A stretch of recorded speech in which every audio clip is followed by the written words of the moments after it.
This is a local sports presentation from Eastern Iowa's high school sports play-by-play leader, Mix 94.7 KMCH. It's time for state competition from Wells Fargo Arena in Des Moines. From KMCH Sports with all the hold-by-hold action, along with West Delaware state champion Zach McCool and Roger Reed. Here's Jamie Vasky.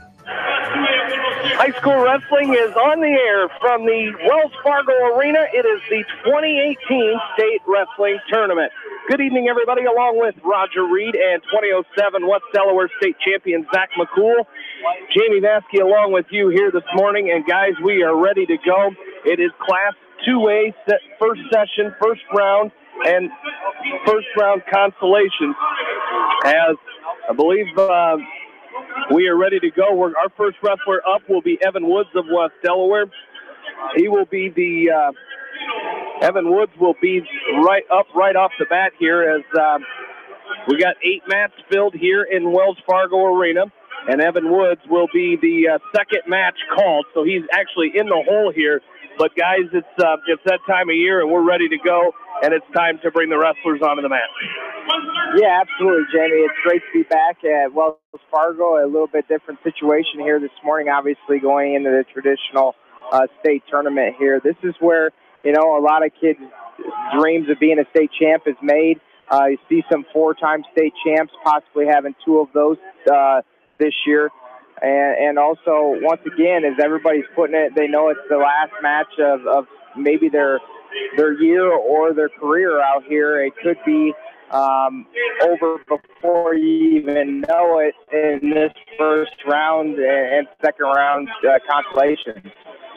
Well, that's right, Zach. And all day, we're here all day with the team tournament. And today you switch from that team aspect. It's all about the individual today. It's all about getting physically prepared. And you've worked all year for this moment right now. And you win, you keep staying in the tournament. You lose a couple of times, you're bounced out of the tournament. And we've got some seniors that are going to wrestle their last time on the mat today, and that's always fun to watch. And it's just going to be exciting. It's going to be an exciting tournament, starting with our 2A guys this morning. We have 17 wrestlers in Class 2A, as we've been Class 1A and 3A, as we've been asked to cover pins from Dubuque Hempstead out on the mat in the Class 3As, and then also Cale Happel in Class 1A, as we will keep an eye on Happel as well. So we will let you know how those guys obviously don't have them until later today. But Class 2A, just all of our area wrestlers, all 17 of them, and it's going to start here with Evan Woods, as he will now be the next match called up. So we're going to spy him here from high in the sky in the Wells Fargo Arena, front row of media row here, as we are ready to go in this year's state wrestling tournament. As, again, and it looks like he's going to go. That's Kesterson getting called there. But here all day yesterday with the state duels, and West Delaware finishing in 3rd place yesterday. And what a season the Hawks had, Roger. Well, you're right. They were really hard to start. That first Shell Rock opened up some eyes, and Jamie and Zach, they just continue to get better. The young kids, the 5 freshmen in the lineup, bought into the philosophy, the coaches, and they worked their tails off each time they went out. After Christmas, the ball started to roll, and they wrestled well at every tournament after Christmas, highlighting with the Walmack Championship and winning the sectionals, and then winning the district and punching their ticket down here in the team duels, and then going 2-1 yesterday and losing a very, very competitive duel with top-ranked New Hampton. So a great day. Fun day yesterday, and hopefully we don't have any adverse effects off that great performance yesterday that carries over today. So we got 2 wrestlers at weight class 113 that'll be coming up here, as Evan Woods taking on Nate Curry of Sergeant Bluff Luton. He's a sophomore at 38-9. At 100, it's going to be Kane Lunsman from Monticello. Also at 113 pounds, the number 2 ranked freshman is 47-1. He'll take on 8th ranked Brock Beck of Grinnell to start this match off here today. And then at weight class 126, weight class 6, it's going to be Morgan Rowley of Anamosa. And Rowley's going to be taking on Isaac Bryan of Sergeant Bluff Luton in the first round. Weight class 132, it'll be Chase Lunsman of Monticello as he will take on Trey Lawrence of Southeast Valley. And 32 from Beckman, Hilton Hartnett of Webster City. 138, Matthew Doyle of Independence will be taking on Colby Toole from PCM. 145, Jake Raker from Beckman will be taking on Scott Betterton from Benton-Shellsburg. 152, it'll be Mitchell Mangle of West Delaware taking on Luke Romiller of Webster City. Jarrett Orr from Independence at 152 will be taking on Skylar Nosker from Ballard. At 160, it'll be Luke Hageman from Beckman. He'll be taking on Wes Cummings from PCM. At 170, Jack Newhouse of West Delaware will take on Jack Sindlinger of Charles City. At 182, Jordan Brees of West Delaware will take on Thomas Bentley of Red Oak. Also at 182, it'll be Owen Grover of Beckman. Will be taking on Luke Jennis from Sheldon South O'Brien. 195, Harrison Goebel of West Delaware will be taking on Seth Adrian from Davenport Assumption. And at 220, two wrestlers there, Lake Stahlberg of Monticello will be taking on Chase Bellin of Knoxville. Lake Stahlberg will take on Arian Day of New Hampton Turkey Valley. Hunter Crawford will take on Chase Bellin from Knoxville. And at heavyweight, Carson Petlin of West Delaware will take on Tyler Linderbaum of Solon. Evan Woods up over on mat number 8 as he's taking on Nate Curry from Sergeant Bluff Luton. Well, Jamie, this is two of the best 113-pounders around. Woods going 3-0 yesterday, having a great tournament in the team duels. And he's got a very good Nate Curry, who's 38-9. And I'll tell you what, he's a very stout-looking 113-pounder from here. West Delaware's got their black singlets on again this morning with the white waistband with the West Delaware across it. Curry wearing a gray-orange singlet. And he's got the red ankle band on today. Off the edge of the mat they go, 139 and counting. Woods is going to drop down to one knee, circle around Curry. Curry in a square stance. There's a long single shot by Curry, nicely countered by Woods. With an underhook, he draws Curry back up to his feet. High crotch by Curry is in deep. Woods in a counter. Curry drops down on a low single. Nice down block by Woods. Scramble situation. Evan Woods has really improved right here. See if he can scramble out of it, and he does not as Curry gets his head to the outside. Zach covers up the hips, and Evan Woods is down 2-0 to start. Yeah, you can really tell Nate Curry is a very big 113-pounder. He looks very strong, and he's very explosive right here. So I'd like to see Evan basically create some motion here and continue to work, get off his feet here and get off the bottom and get to his feet and really work. Well, Curry doing a good job of that cross wrist tilt and working that left arm of Evan Woods, and Woods is going to have to work some hand control underneath with 41 seconds left to go in period number 1. Curry now with a hard cross face from right to left, trying to set up a cross face cradle. Woods is going to have to work some hand control here. Curry's got the cross face cradle. Evan Woods making himself long and strong underneath, faced out on all fours. Hip to hip is Curry on the right side of Woods, and Woods is going to break the grip of Curry and go back to work with 16 seconds left. So nice job by the sophomore from West Delaware. Nice sit out, turn in by Woods, working some hand control. Curry's going to try a snap back on Woods, and Woods will roll through. Good balance by the sophomore from West Delaware. Cross wrist ride now by Curry. We're going to go to the second period. Right now with the score 2-0. And we're going to go over to mat number 7 as well, as we'll have Kane Lunsman from Monticello. He'll be taking on Brock Beck of Grinnell. So it'll be Lunsman and Beck from Grinnell over on mat number 7. Well, it's going to be neutral to start period number 2. Evan Woods is going to go neutral with Nate Curry from Sergeant Bluff Luton. Sergeant Bluff having a very solid team.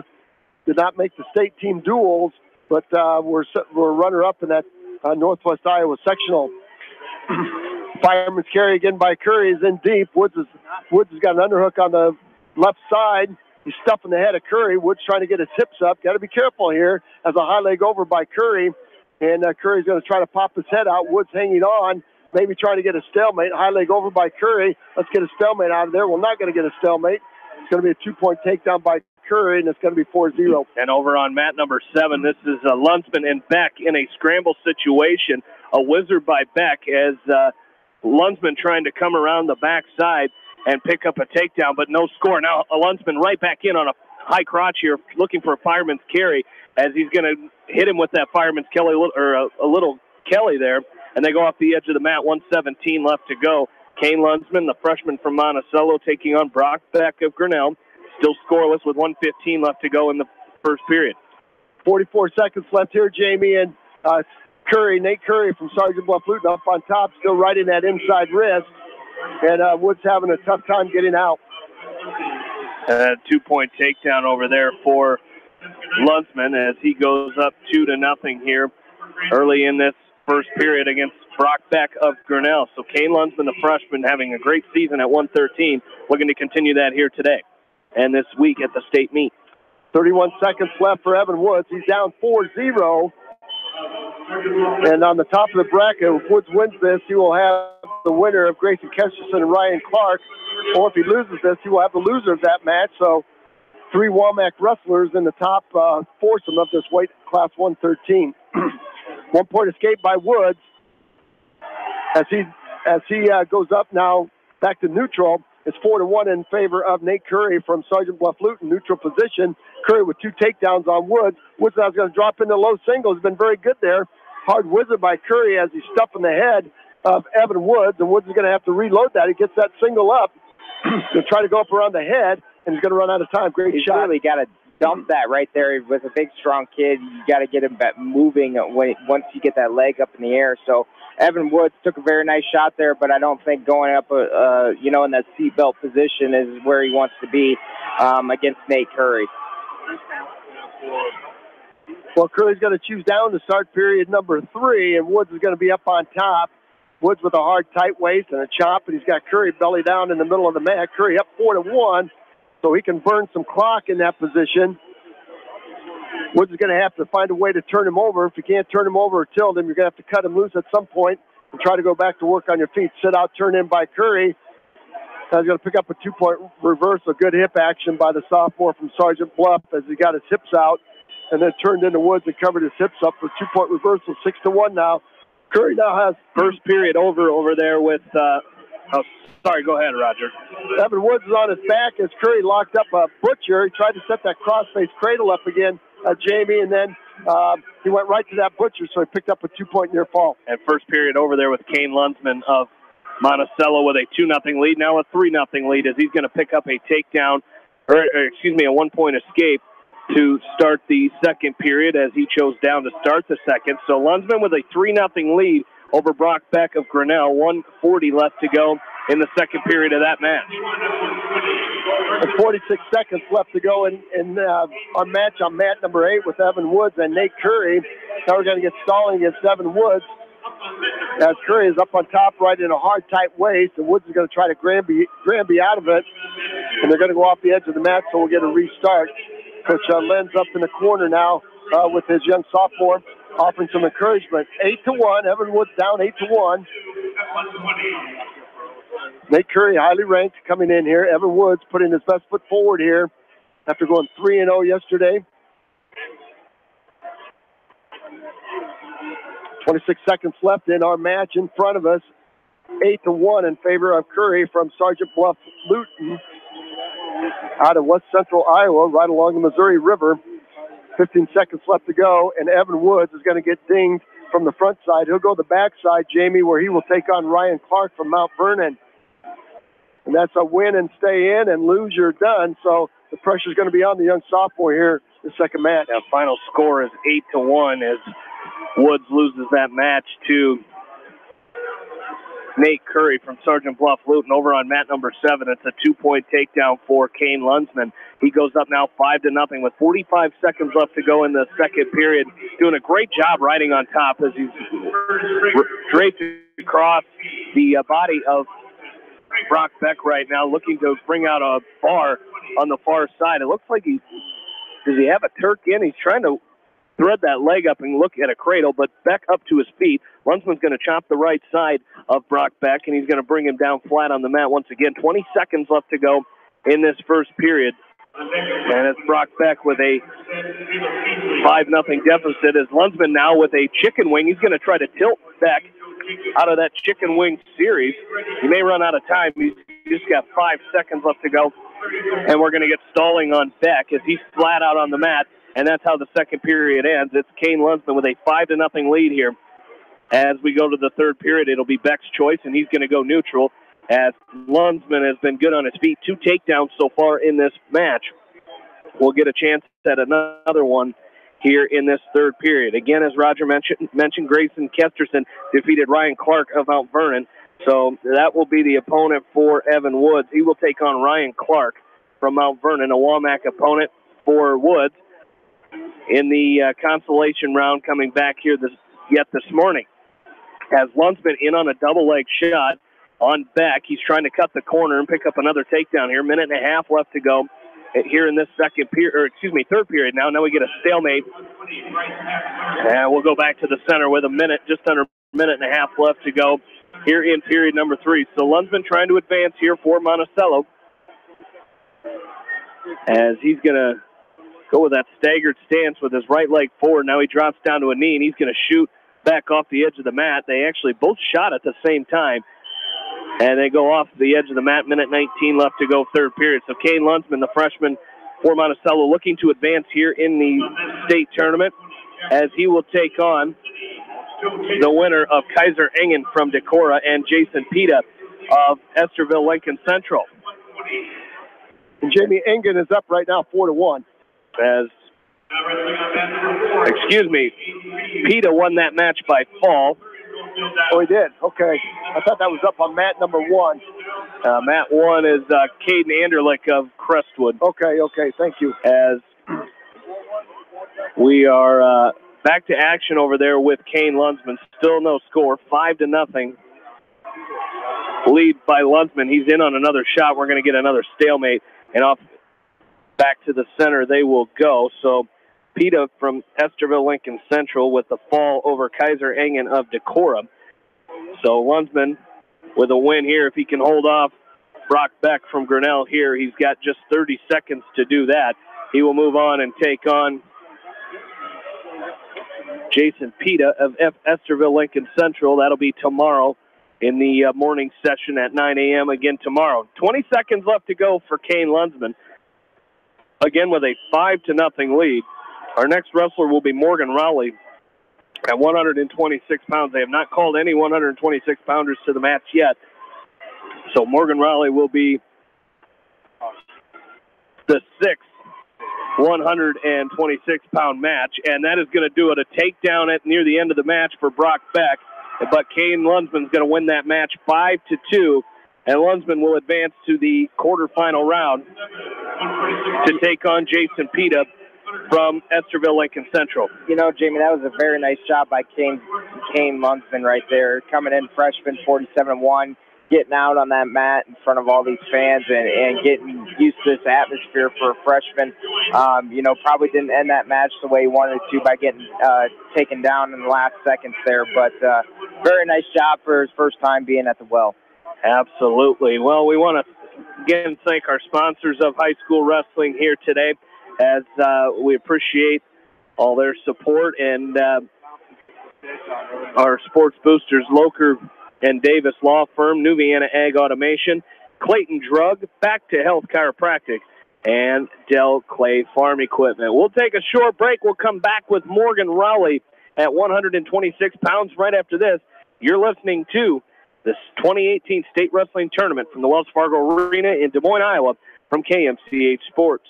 Beaton Bender Manufacturing Incorporated is a family-owned and operated business that has been a worldwide supplier of hydraulic shears and press brakes since 1972. Beaton Bender Manufacturing in Coggin is proud to support all area athletes and coaching staff. Sight and good vision is very easy to take for granted until it is taken away. Advanced Eye Care is here to help you. Advanced Eye Care Associates of Eastern Iowa, located at 225 West Main Street in Manchester and 1113 West 3rd Street in Vinton. This is Tyler, service technician at Gateway Appliance in Manchester. You just never know when your old appliances are going to break down. When they need repair, give us a call. We can fix most major appliances in your home. For sales, service, and installation, call us at 927-3200. Gateway Appliance, your exclusive Maytag, Whirlpool, KitchenAid, and Amana dealer in Manchester. For residential, commercial, and farm lawn care, call Spring Green Lawn Care. They are licensed and insured. Call Dwayne for free estimates. Spring Green is your full-service lawn care company in Dyersville.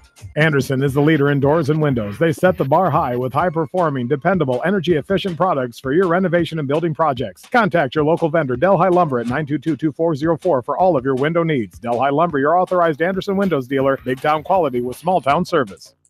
This is Dr. Tim Collier from Dental Associates of Manchester. We take pride in the environment we provide our patients with a caring attitude and unsurpassed comfort. For the kind, compassionate, and competent dental care you deserve, call us at 927-GRIN. Dental Associates of Manchester, creating healthy smiles for life. Skogman Realty would like to congratulate all area athletes and coaches on a successful season and wish you the best in tournament action. For your real estate needs, contact Christine Baldwin, your local Skogman Realty agent in Manchester, at 920-9194. Jay's Auto Supercenter in Manchester has quality pre-owned vehicles, great financing options, a full-service department, body shop, and detail department. See their full line of vehicles online at jsautosales.net. That's Jay's Auto. Customer satisfaction is their #1 priority. Jay's Auto! Hi, this is Jamie Vasky at Don & Walt LLC, your independent Lennox dealer in Manchester, encouraging you to plan ahead. Have us check your heating or air conditioning unit before you need it. For residential or commercial plumbing and heating needs and top quality Lennox furnaces and heating units, see Don & Walt LLC on East Main Street in Manchester, or give us a call at 927-2232. For all of your auto, home, health, and life insurance needs, it's American Family Insurance, Tads Main in Manchester. Best of luck to all the area athletes and coaching staff from American Family Insurance, Tad Mormon Agency in Manchester. Your dream is out there. Go get it. They'll protect it. Family fun and great food await you at Lightning Lanes Family Center and Captain and Tennille Sports Bar. Come out for a fun night of bowling or watch the big game on their 10-foot HD big screen. And of course, great food and your favorite beverages. Lightning Lanes Family Center and Captain and Tennille Sports Bar on East Main in Manchester.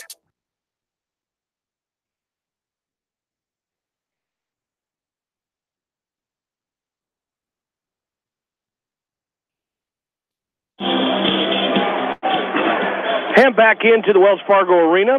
We are ready to go. Grant Hager, we'll see him in just a minute, but coming up here on mat, I didn't even hear mat number 8, is that correct? We're going to have Morgan Raleigh from Anamosa taking the mat, as Morgan Raleigh will be taking on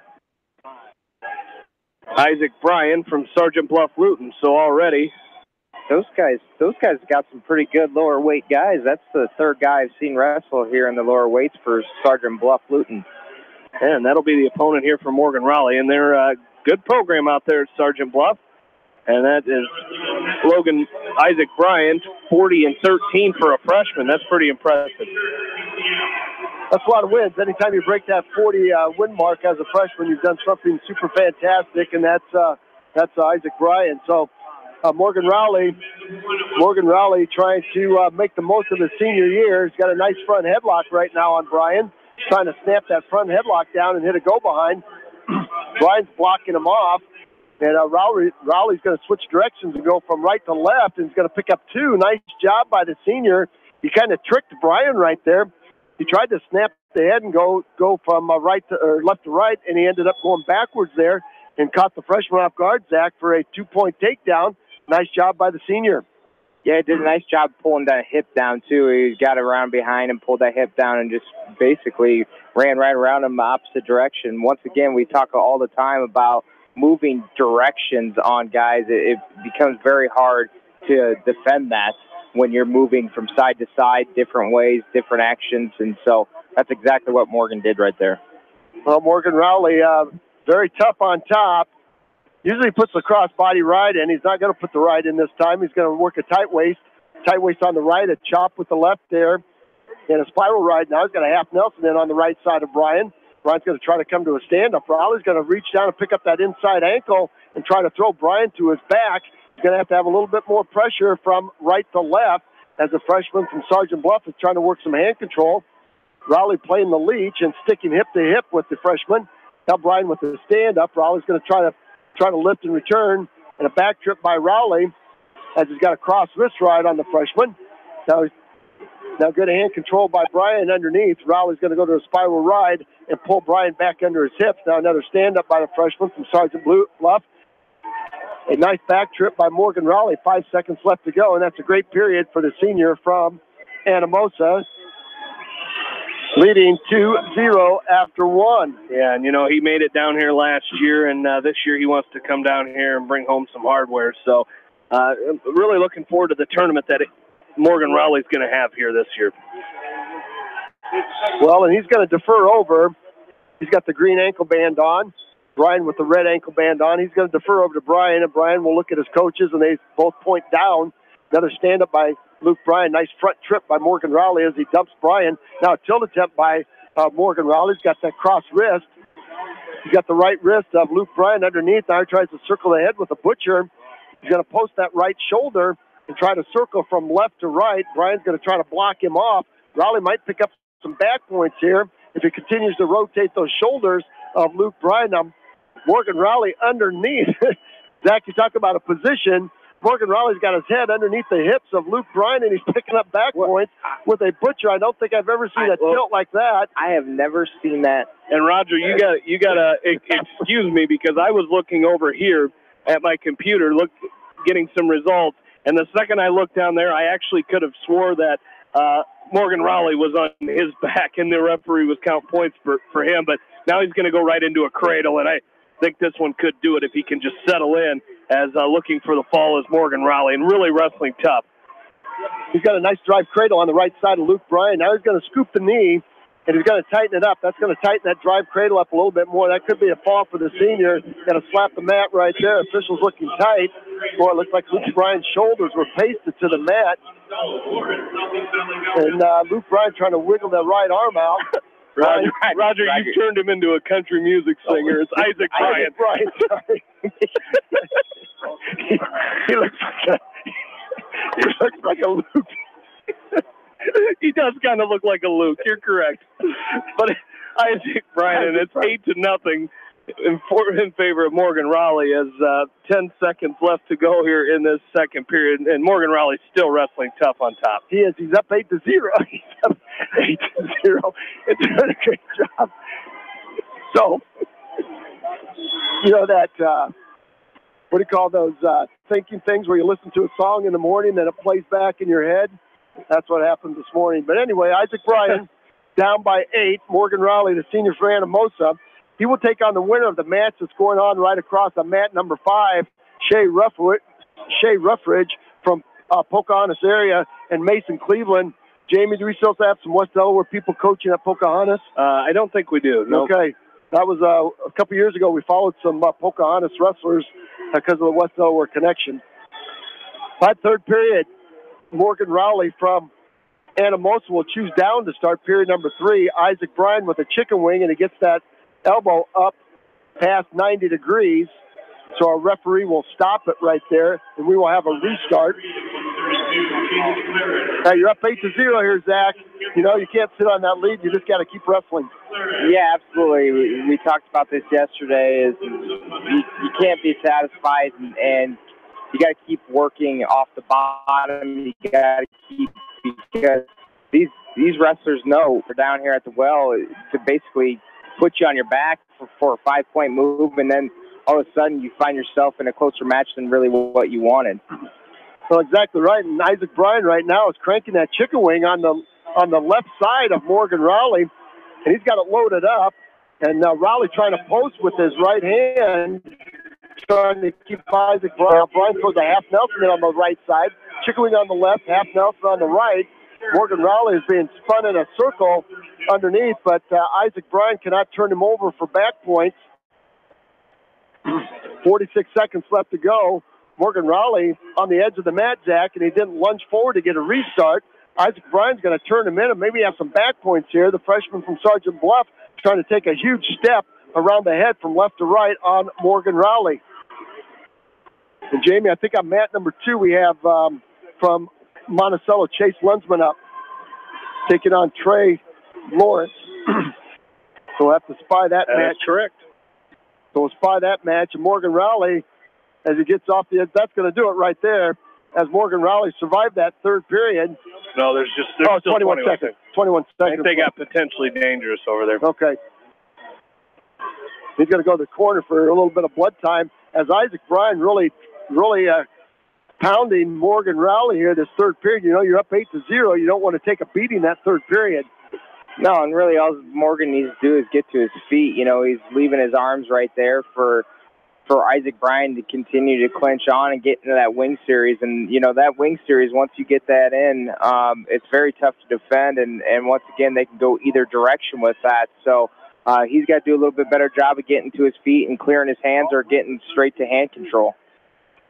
Well, it's such a good mat wrestler. Now, Isaac Bryan's going to cut him loose. Isaac Bryan's going to go to optional start and cut him loose. A sit-out turn-in by Morgan Rowley. Got to be very careful right here as the freshman from Sergeant Bluff goes to a double underhook.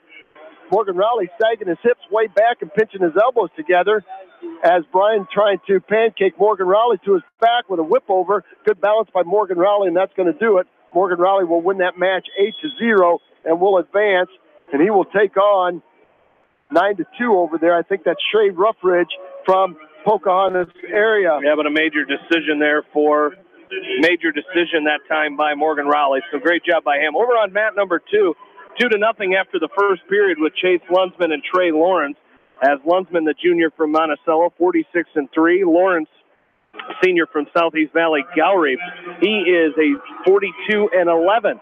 As Lunsman chooses down to start the second period, we're going to get stalling on Lawrence,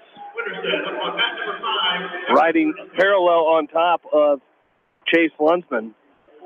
So Lunsman will continue to lead here by a score of 2-0 as he goes down. Mat number 8, it's going to be Grant Hager from Beckman taking on Carson Hartnett from Webster City. As over on mat number 2, it's going to be Chase Lunsman with a 1-point escape. He dives in on a high crotch. He's got to catch the arm as front headlock now by Lawrence. As Lunsman back up to his feet, he's going to square him off. And Chase Lunsman back to his feet. He leads 3-0. Minute 10 left to go. Second period. Now a high crotch by Lunsman. He's got to finish. He up to his feet very quickly, trying to switch over to a double. Now he's going to dump Lawrence down to the mat, and he'll pick up a 2-point takedown. And he kept the arm. He could go to that Butcher series here, and he could pick up some near fall points, and he will. He's up 5-0 with under a minute left to go. Looking for the fall is Chase Lunsman. He's going to get a 3-point near fall for sure.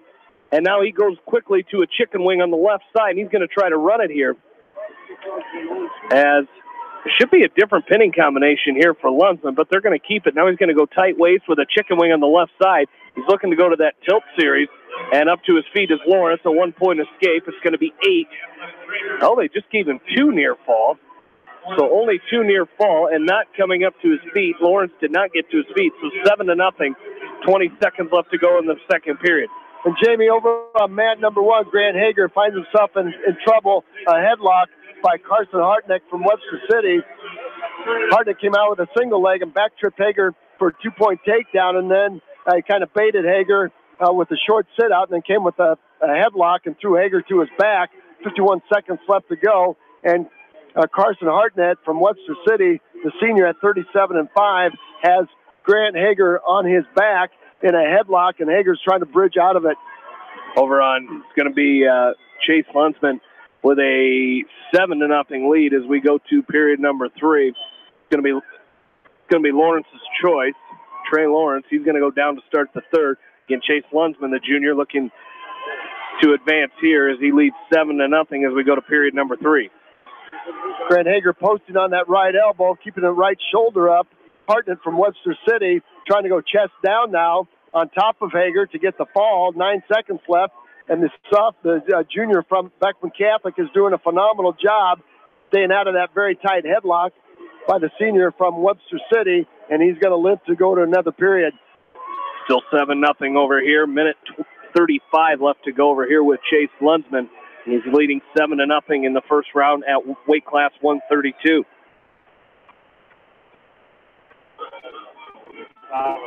And Grant Hager will defer over to Carson Hartnett, and he will choose down to start period number 2. And again, Webster City wrestling in the team duels yesterday, and I believe they were 5th. So Hartnett picking up 3 matches yesterday. And so warmed up well yesterday. He's off to a hot start here over Grant Hager from Beckman Catholic. As Lunsman still with a 7-0 lead. He's got a cradle locked up on Lawrence. He's going to pick up some near fall points. As the official just got a 1 count, and thought he had 2 for sure. As the pitting combination really never stopped. Now he's going to go back to that Butcher series on the left side of Lawrence. 45 seconds left to go in the match. Again, it's Chase Lunsman with a 7-0 lead. It looks like he will advance here in this weight class 132, so looking really good here early on in this first round. Hartnett with the 2-point reversal on Hager, and then Hager got the 2-point reversal back, so they traded 2s. Now Hartnett with another 2-point reversal on a switch. Now cradle attempt by Hartnett. The score now is 9-2 with 53 seconds left. Grant Hager working on a 1-point escape. He gets the 1-point escape, so now it's 9-3 with 47 seconds. 26 seconds left to go over here with, or 23 seconds, with Chase Lunsman still leading 7-0 here as this match winding down for him. As Chase Lunsman looking for the win here. Here with just 12 seconds left to go, we're going to have Matthew Doyle up on mat 6 here. As 5 seconds left to go, and Chase Lunsman's going to win that match 7-0, so he will advance. Will Chase Lunsman, the junior from Monticello, 7-0. And Grant Hager having a comeback here. It's 9-5 now. And he's got an inside wrist to a bar. He's got Carson Hartnett in a little bit of a predicament here right now with the chicken wing on the left side. Hartnett trying to fight out of that chicken wing. Hager's going to cinch it up and tighten it up, and maybe a tilt. He's going to run out of time. He'll go to the 3rd period. Let's see what happens. It'll be Hager's choice. I think he's going to go down. Coach Hood says, go down. He worked himself back into this match after fighting up that headlock stack. Roger, this is an unbelievable grit out of Grant Hager here. He did a nice job of fighting off his back for 45 seconds, getting thrown in a headlock, and now all of a sudden that he is with this match 9-5, get out, get a takedown, and he's really back in this match here. So we'd like to see Grant continue to get to his feet. Well, it's right there. If he can just keep the gas on the foot pedal on the gas, you're going to sit out and turn in and face Hartnett and maybe pick up 1 point here. Now maybe 2 points. He's got a 2-point reversal. It's 9-7. 1:33 left to go. As Carson Hartnett has blown a lung right here. We'll see if Grant Hager can keep his foot pedal on the gas. Might be a little bit of after effects of wrestling three tough matches yesterday. Now Hartnett warned for stalling as Grant Hager is trying to work a tilt on Hartnett. He's got a double inside wrist. He's trying to run the tilt off the double inside wrist. Hartnett in a knee slide trying to stand up. 1:06 left to go, and at some point Hager's going to have to decide with under a minute to go here, Zach, whether you can turn him or you're going to keep wrestling here. Stalemate right there. We're going to get a restart. Roger, I think he's got to cut him right here because, he's got a stall call on him. And so, once again, if he continues to pressure forward and get another point there and then gets the takedown, he wins this match. Over here on mat number 6, still no score with Matthew Doyle and Colby Toole. Doyle from Independence, Toole from PCM. So we'll let you finish up that final minute with Grant Hager as Doyle and Toole. 40 seconds left to go in the first period. Long switch attempt by Hartnett. Short sit out now by Hartnett. Again, Hager up on top trying to ride. And again, Zach, I think you're right. And you got to cut him right now because time's getting real short. You've wasted 15 seconds here and no points to show for it. Sit out turn in by Hartnett. And again, Hager trying to work that chicken wing from left to right. He's got a double inside wrist now again. And now he's going to roll it out to a bar. And Hartnett's going to back over it and cover it up. Hager very high riding right now. Now tilt attempt. Count him. Tilt attempt. Boy, oh boy, oh boy. Had an opportunity there. Got a 1,001 count from our official. He's got 13 seconds left. Now he's going to cut him. And I think it's going to be way too late. He's got 7 seconds left, and Hartnett's going to bail out of here. Hager tries to throw him in a headlock, and that's going to do a takedown. It's going to end up 12-7. Boy, oh boy, that's a tough one to lose right there. Yeah, you came all the way back, and, you tried to turn out, and that's the case there where, like you said earlier, Roger, it looked like Hartnett had blown a lung. I'd have liked to have seen Hager cut him loose a lot sooner and go to work on his feet and try to get something going. But we're going to go to the second period here with Matthew Doyle as he and Colby Toole still scoreless here after one. It's going to be Toole's choice. He'll go down to start the second. Doyle will ride the right side of Toole, and he's going to chop on the left. Now a roll attempt, now a switch by Toole, now a neck crunch by Toole. Doyle will follow, and what a scramble that was. No points off the edge of the mat. Talk about chain wrestling right there, Jamie. That was it right there from both guys. Absolutely, as Doyle will cover the left side now of Colby Toole, and up to his feet right away is Toole. Doyle trying to break him back down as he will cut Toole loose, give him a shove, and it's 1-0 Colby Toole with the lead. Matthew Doyle stalking with his right foot forward here. Staggered stance with 1:25 left to go here in period number 2, and it's going to be, as Toole's going to get a poke in the eye there, as our officials will take a short timeout. Again, our coverage today brought to you by Hauser's Water Systems, Barron Motors, Meyer Mechanical, East Buchanan Telephone, and Dyersville Chiropractic. As our trainers and the coaches from PCM taking a look at the eye of Colby Toole, and he seems to be okay. We're going back to action here. And it's going to be a 1-0 lead for Colby Toole. 1:15 left to go, second period. Again, Toole choosing down to start this second period. He picked up a 1-point escape, has our score 1-0. Again, area wrestlers already completed here. Our 113-pounders, Evan Woods, losing 8-1 to Nate Curry from Sergeant Bluff Luton. Kane Lunsman of Monticello defeated Brock Beck of Grinnell 5-2. Here's Matthew Doyle in on a 2-point takedown. Shot in on a double leg, and he just drove across right away. He didn't sit. He drove him right to the mat, and he picks up 2 with 48 seconds left to go in the second period. Well, picture-perfect shot there, and Zach, you talk about not stopping underneath that last double, and that was good footwork. Yeah, absolutely. You'd like to see Doyle continue to work that series right there, is stay on the offense and continue to blast double, but he's got to be careful here. He's riding pretty high, body right in right now, and so he's hanging on for dear life with 30 seconds left. As Doyle, as Zach mentioned, riding high, getting a little high. He's got that cross body right in on the left. As Toole trying to come around the backside. Now Toole flattened out a little bit. If Doyle could get his hips back on top, maybe have a half Nelson, he will. But the half Nelson falls away, and Doyle will recover here. 10 seconds left to go here in this second period. Morgan Rowley from Anamosa at 126. He defeated Isaac Bryan of Sergeant Bluff Luton 8-0, a major decision. At 132, it was Chase Lunsman of Monticello with a 7-0 win over Trey Lawrence of Southeast Valley Gowrie. And it was Grant Hager of Beckman falling 12-7 against Carson Hartnett of Webster City. Third period here, Matthew Doyle will choose down to start this third period. As Toole will ride the right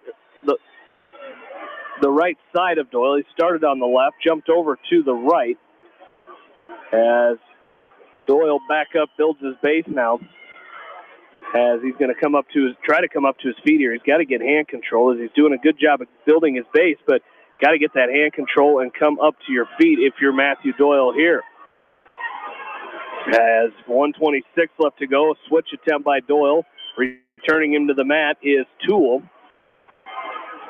The strength of this Colby Toole is pretty good for a freshman that is out here from PCM. That's 32-8, and he's out there. A lot of cross body stuff, a lot of cross faces, and so pretty impressed with the way he's put together. But Matthew Doyle is doing a great job of staying under control and not letting him get to him. Absolutely. 1 minute left to go here. It's 2-1. Matthew Doyle with the lead, as still underneath of Colby Toole, and now Toole is going to intentionally release Matthew Doyle, so Doyle will take a 3-1 lead here. with a minute left to go in the match. Doyle comes back to the center. Again, leading 3-1 in this first round at 138 pounds. The winner will take on the winner between Coy Roos of West Liberty and Cade Vicker of Preston Orient Maxburg, and it's going to be, I believe that match just finished up. It was a 10-0 major decision by Coy Roos, and right down here in front of us, a 2-point takedown for Colby Toole, and he's going to tie this match 3-3 with Matthew Doyle. 30 seconds left to go. Doyle has 30 seconds to get out here and try to win this match. Toole riding the right side. He's got Doyle flat out on the mat. Doyle needs to just kind of get ready for one more burst of energy here as he hits the switch. Got to be careful. There's the legs coming in now of Colby Toole as Doyle, 10 seconds left to go. Might get stalemate there. We will. A stalemate with 12 seconds left to go here in this match. An escape here at the end would win it for Matthew Doyle, as he's got just 12 seconds left to do it, as our coaches from PCM talking to our official. And now Doyle quickly to his feet. He's got to try to break the grip. He's going to switch. He turns and faces Toole. He's going to pick up a 1-point escape. 5 seconds left to go. They go out of bounds. Matthew Doyle takes a 4-3 lead. Again, with 5 seconds left to go. No stalling calls on Doyle, so he can put his track shoes on here. 2 seconds, 1 second, and they're going to call him out of bounds. But the match is over. As losing that match, Colby Toole not happy with that, as Matthew Doyle is going to win that match 4-3. What a win by Matthew Doyle. Way to hang on and grit to get out there. Oh, they're going to make him wrestle 2 more seconds here, and now Toole can be angered. Way to rub a little salt in the wound that time, as knowing that they came back as they went out of bounds with a couple seconds left to go in the match, and they made Colby Toole come back and wrestle 3 more seconds. But they go, that's going to do it, as Matthew Doyle will move on with a 4-3 win. Well, that was a tight one there, guys, and that's one of those situations you talk about getting ready for the state meet. Put 15 seconds on the clock. You need 1 to tie it or 1 to win, and Matt Doyle got the job done. That's a great job there by the sophomore. It really was. It was a great job by Doyle that time as he advances. As we've got Jake Raker on deck for Beckman. So we will take a short break. We'll come right back with Jake Raker from Beckman. Right after this, you're listening to state wrestling coverage from KMCH Sports. Hey, area athletes and coaches. My name is Brooke. I am cheering you on this sports season. Krugman Construction would like to congratulate all area athletes and coaches on a successful season and wish them continued success in tournament action. For all your building needs, call Krugman Construction in Manchester.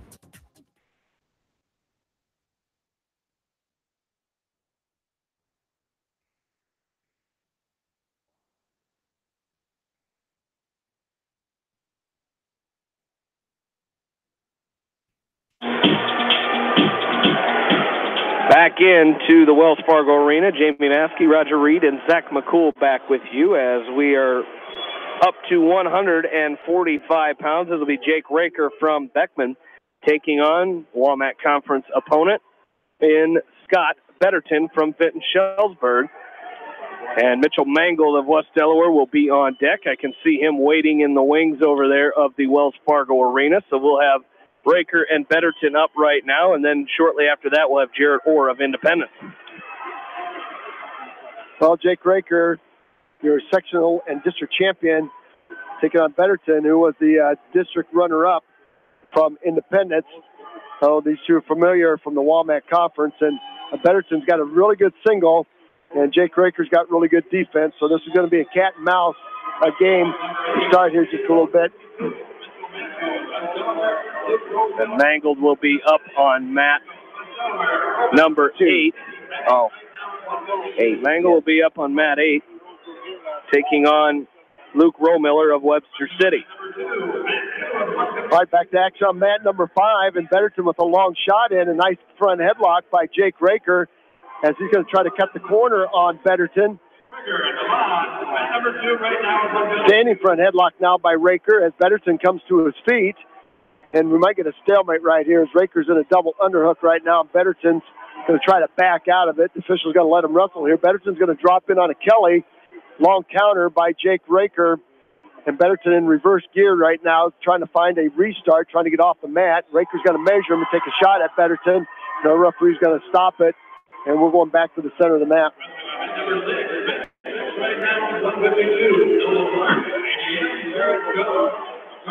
Back to action we go, 42 seconds left. Mangle taking on Romiller, and it's Romiller quickly out with a shot in on Mitchell Mangle. Mangle trying to fight that off as trying to come around behind the backside of Mangle. Mangle trying to keep that right leg away as grabbed onto the left leg is Romiller. As we may get a stalemate out of this, we do, no points, as Mangle needs to get in and get on that shot and get on top where he's tough as we're back to center. Minute and a half left to go in this first period. Another long shot by Betterton. Hager has yet to take a shot as he's been countering every shot that Betterton has taken. With 5 seconds left to go, we're going to go to the second period, 0-0. As Mangled and Romiller still on their feet here. Minute 10 left to go in period number 1. So we'll have, again, Jarrett Orr coming up soon here for Independence. As Mangled and Romiller, a minute left to go here in period number 1. Not a lot of action here between these two. A lot of collar ties both wrestlers trying to set up there and get their shot, and Mangle trying to snap the left side of Romiller here. And with 40 seconds left, still no score. Mangle with an underhook on the right side of Romiller. Now snaps, grabs a hold of the left arm. Romiller circling, and now a double leg, just a blast double by Luke Romiller, and he's going to pick up a 2-point takedown on Mitchell Mangled. He goes up 2-0 here with 28 seconds left to go in period number 1. Jamie, on mat number 5, it was Raker's choice, and he deferred over to Betterton, and Betterton chose down. Betterton in a stand-up right now, and he's going to pick up. No, they went off the edge of the mat. I thought Betterton was going to pick up 1 point. He did not, and we're going to go back to the start in the middle. So Mangled with a 1-point escape with 20 seconds left to go here in period number 1. Has cut this deficit in half. 2-1 is our score. 10 seconds left to go in this first period. As Romiller looks like that's what he wants to do, Zach. He wants to try to get in, kind of snap and do those fake shots and then go to that blast double as we go to the second period. 2-1 lead for Romiller. He's going to go down to start the second period. So we'll see what Mitchell Mangle can do on top here. Yeah, Romiller is doing a nice job of getting Mitchell out on his front toes and getting his movement going forward a little bit. So see Mitchell Mangle work hard on top here now that he's on top and try to get some back points here. Over on mat number 5, it was almost a Betterton escape and a nice back trip and return by Jake Raker. And they will reset back to the middle with Betterton trying to go back to that stand-up. Restart over here on mat number 8. Mitchell Mangle is over here with a claw ride right now and working hard, looking for chops, lifts, and returns.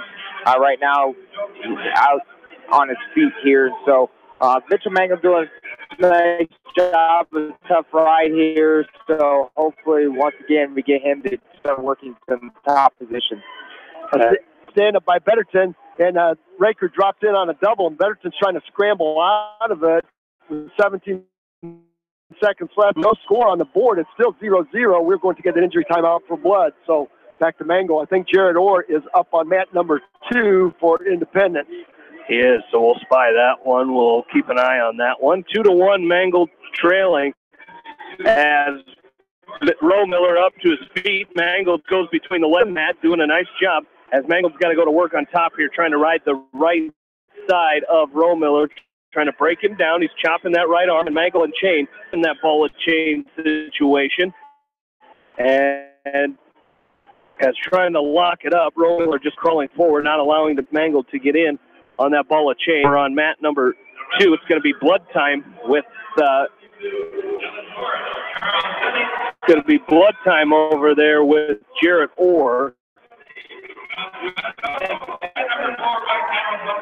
The man of time is taking seconds left. Betterton's going. He's going to get reset as Raker's still on top riding.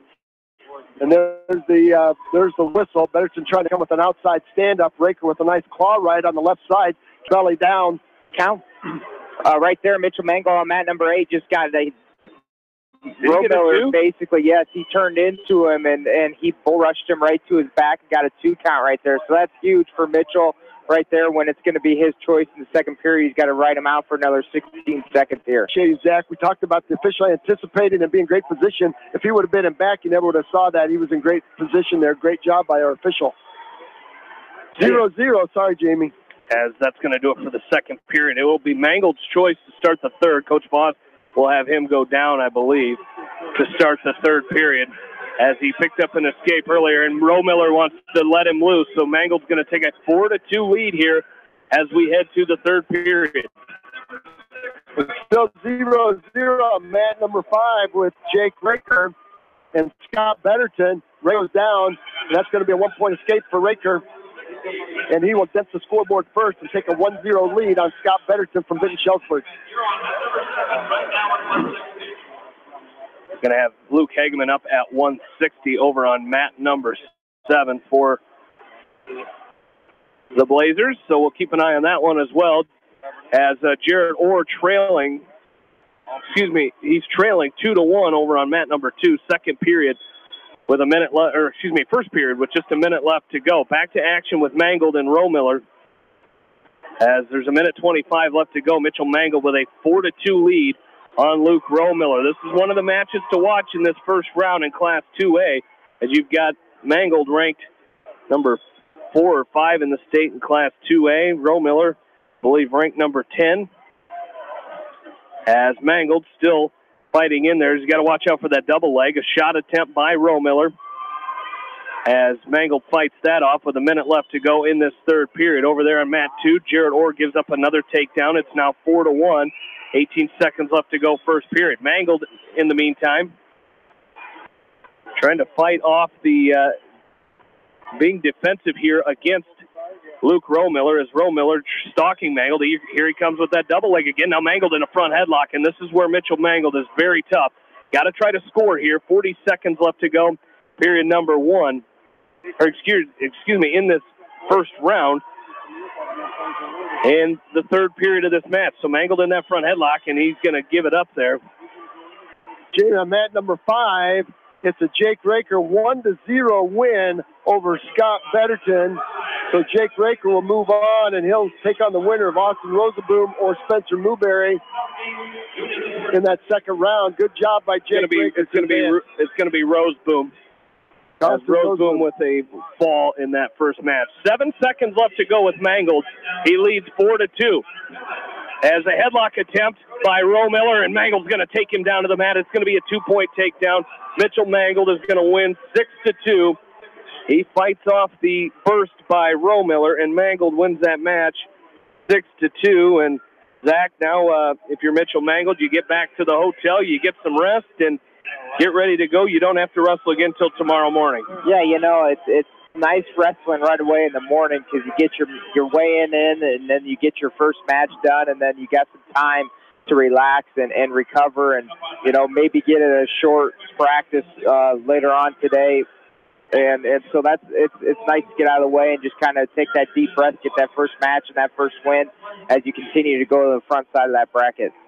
And Jamie, on mat number 7 at 160, we have Luke Hageman from Beckman Catholic taking on Wes Cummings from Prairie City Monroe. And this is a featured match in Class 2A, first round, as you have highly ranked Hageman and Cummings. Cummings is 46-2. Hageman is 40-3, and Hageman has been ranked number 2 all year. And Cummings, I think, has been ranked number 3. So you've got 2 and 3 going at it. Luke Hageman defeated in the district by Josh Ramirez from Wahlert Catholic. Over here on mat number 2, Jared Orr just got taken down again with a blast double by his opponent, Skyler from Ballard, and it is now 6-1. So with 23 seconds left to go, Cummings on top of Hageman, trying to put a cross body right in on the right side of Luke Hageman, and Hageman is very good in this position, so I wouldn't be a bit surprised to see him work out of it and score some points here. Hageman to his feet, spiral ride by Cummings, Cummings is trying to slap a Chalice on Hageman. Hageman doing a good job making himself long and strong, and time's going to run out. 2-0 lead for Cummings going into period number 2. Over here, still in period number 2 with Jarrett Orr. He is down 6-1 still, and it is on bottom with 1:12 going in the second period. All right, Cummings' choice. He will choose down. Hageman will ride the left side, and this is where Luke Hageman is at his best, is on top. Very good with the legs.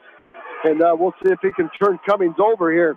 Cummings in a quick stand-up. Hageman's going to drop in on a double, stick Cummings on his backside, then step in on a leg jerk, and now trap the left arm of Cummings. So Hageman stops the first movement by Cummings.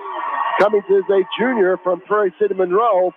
Now another stand-up by Cummings, and Hageman drops in on a double scramble situation. Referee's going to let him go here as Hageman is draped in between the legs of Cummings. Cummings is over the top of Hageman, and we'll get a stalemate right there. Matt 2 over here, Roger Novsker from Ballard wrestling against Jarrett Orr. Not much going on as he's continuing to get rode out in the second period as nothing has changed. It's still 6-1. On the reset, it's Cummings. Cummings going back down underneath. The stand-up by Cummings. Lift and return by Hageman. High leg over by Cummings. He's going to pick up a 2-point reversal. I'm very impressed with the scramble ability of Leslie Cummings. Not too many people have out-scrambled Luke Hageman on the course of the year, but Cummings is getting the job done. He's won both scrambles. Cummings down with a cross body right in on the right side of Hageman. Hageman trying to get his hips up and shake Cummings off. Might get a stalemate right here as Cummings is hanging on for dear life. Hageman now trying to hit a long switch. Now power half Nelson by Cummings, and Cummings is going to readjust himself and get in just a little bit better position. So if Hageman can pull him off as the right hip is sitting on the mat. Cummings' right hip is sitting on the mat. Hageman now trying to roll through. I think we're probably off the mat, and we'll get a restart. Over here going into the third period with the Orr from Independence. He is still down 6-1, and his opponent Nevsker chose down the bottom position, and we're going to go to the blood corner here. Jamie, will we have a Mangold-Krieger matchup in the quarters? Yes, we will. Okay, that'll be a good one. Bailey Krieger won by fall in that match. All right, 40 seconds left. Luke Hageman down by 4. He's got some work to do against a very good Wes Cummings from Prairie City Monroe. And Cummings right now has Hageman belly down and flat with 28 seconds. Hageman now trying to go to a short sit position, and Cummings riding that tight waist, controlling the hips of Luke Hageman. 16 seconds left on the clock. Hageman belly down. Cummings with the tight waist on the right. Inside wrist on the left. Hand control now by Hageman. Hageman trying to get to his base. Trying to switch with 5 seconds left to go. Hageman in switch position. Let's see if he can pull himself around. And no points there as we will go to the third period, and it's going to be Luke Hageman's choice, and he's going to choose down. Nelsker just went over here into a short sit and got around Jarrett Orr, and so he goes up 8-1 with 1:15 left in the third period. Just underway third period right here. Hageman will choose down. Cummings will ride the left side, and it quickly goes to that tight waist again. He has Luke Hageman belly down. Now cross-body ride by Cummings. Hageman might come out of here with a 2-point reversal, another scramble situation, as Hageman is draped over the top of Cummings. Cummings underneath Hageman. Hageman trying to pull himself up on top. Cummings hanging on to the right leg of Luke Hageman. Hageman with the far side power half Nelson. Hageman now sitting on his backside trying to get his hips up. Cummings is driving into Hageman. Hageman now reaches back, grabs the right heel, and we will get a stalemate out of that scramble. My, oh my, that's some unbelievable scrambles out of these two wrestlers.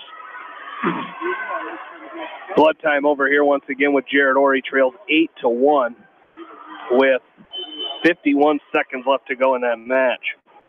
Luke Hageman now with the camel, trying to camel switch as he crawls on all fours, then tries to hit a long switch.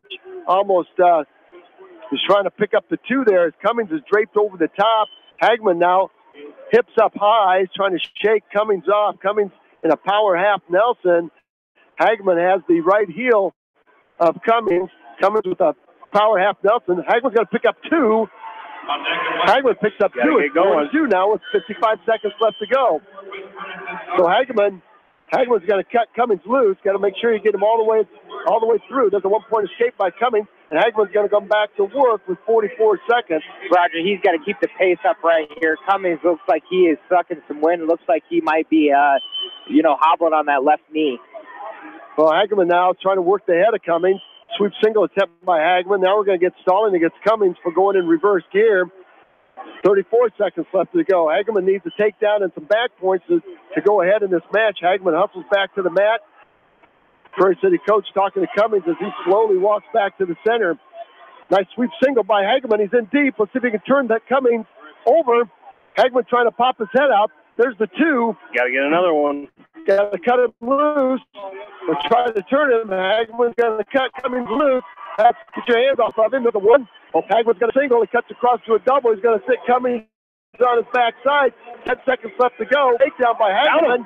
Count him. Looking for some back points. Luke Hageman's got to come from behind and win this match. Beckman Catholic fans. What a comeback as Cummings blows along. Luke Hageman's got to come back and win this match 8-6. He smelled it, Zach. You called it. Absolutely. You know you can feel that guy break. As soon as you feel that break, you go to your action, and that's exactly what Luke Hageman came to and got that win. That's a lot of toughness there, a lot of grit. And Cummings can't even get off the mat. He just collapsed out there. Luke Hageman broke him down, and it was all over by then. Over on mat number 2, Jared Orr of Independence losing 8-1, the final score. So he will bump to the backside. He'll take on a WAMAC conference opponent in Zach Bevins of Solon in coming back here in this first session. So Orr losing there, and he'll come back and take on Zach Bevins. Hageman with the win over there. 170. They're on this match right here. Carson Devine. All right, we'll take a short break as we'll be back with Jack Newhouse right after this. You're listening to the 2018 State Wrestling Tournament from KMCH Sports. Farmers Savings Bank proudly supports all area athletes and their coaching staff. For all your banking needs, visit them in Colesburg, Elkport Garber, Strawberry Point, Arlington, and Aurora, or online at farmersavingsbank.com. Member FDIC. Viafield is your headquarters for all your seed, chemical, and fertilizer needs. They have professional service and quality products needed to bring the best crop to market. Viafield, providing growth opportunity for 18 locations across northern Iowa and southern Minnesota. Animal Health Clinic wishes all area athletes in tournament action the best of luck. Dr. Virgil Borick with the Animal Health Clinic in Dyersville has been serving the area since 1982, tending to the health needs of animals large and small. Animal Health Clinic, 1657 15th Avenue Southeast in Dyersville, open Monday through Friday, 7:30 until 5, Saturday, 7:30 until noon, or call them at 563-875-6083 to schedule an appointment. The Eastern Iowa Shopping News and the Dyersville Commercial recognize the hard work and dedication of all area athletes. Check out the weekly sports section in the commercial for scores and information. The Eastern Iowa Shopping News and Dyersville Commercial, supporting your communities.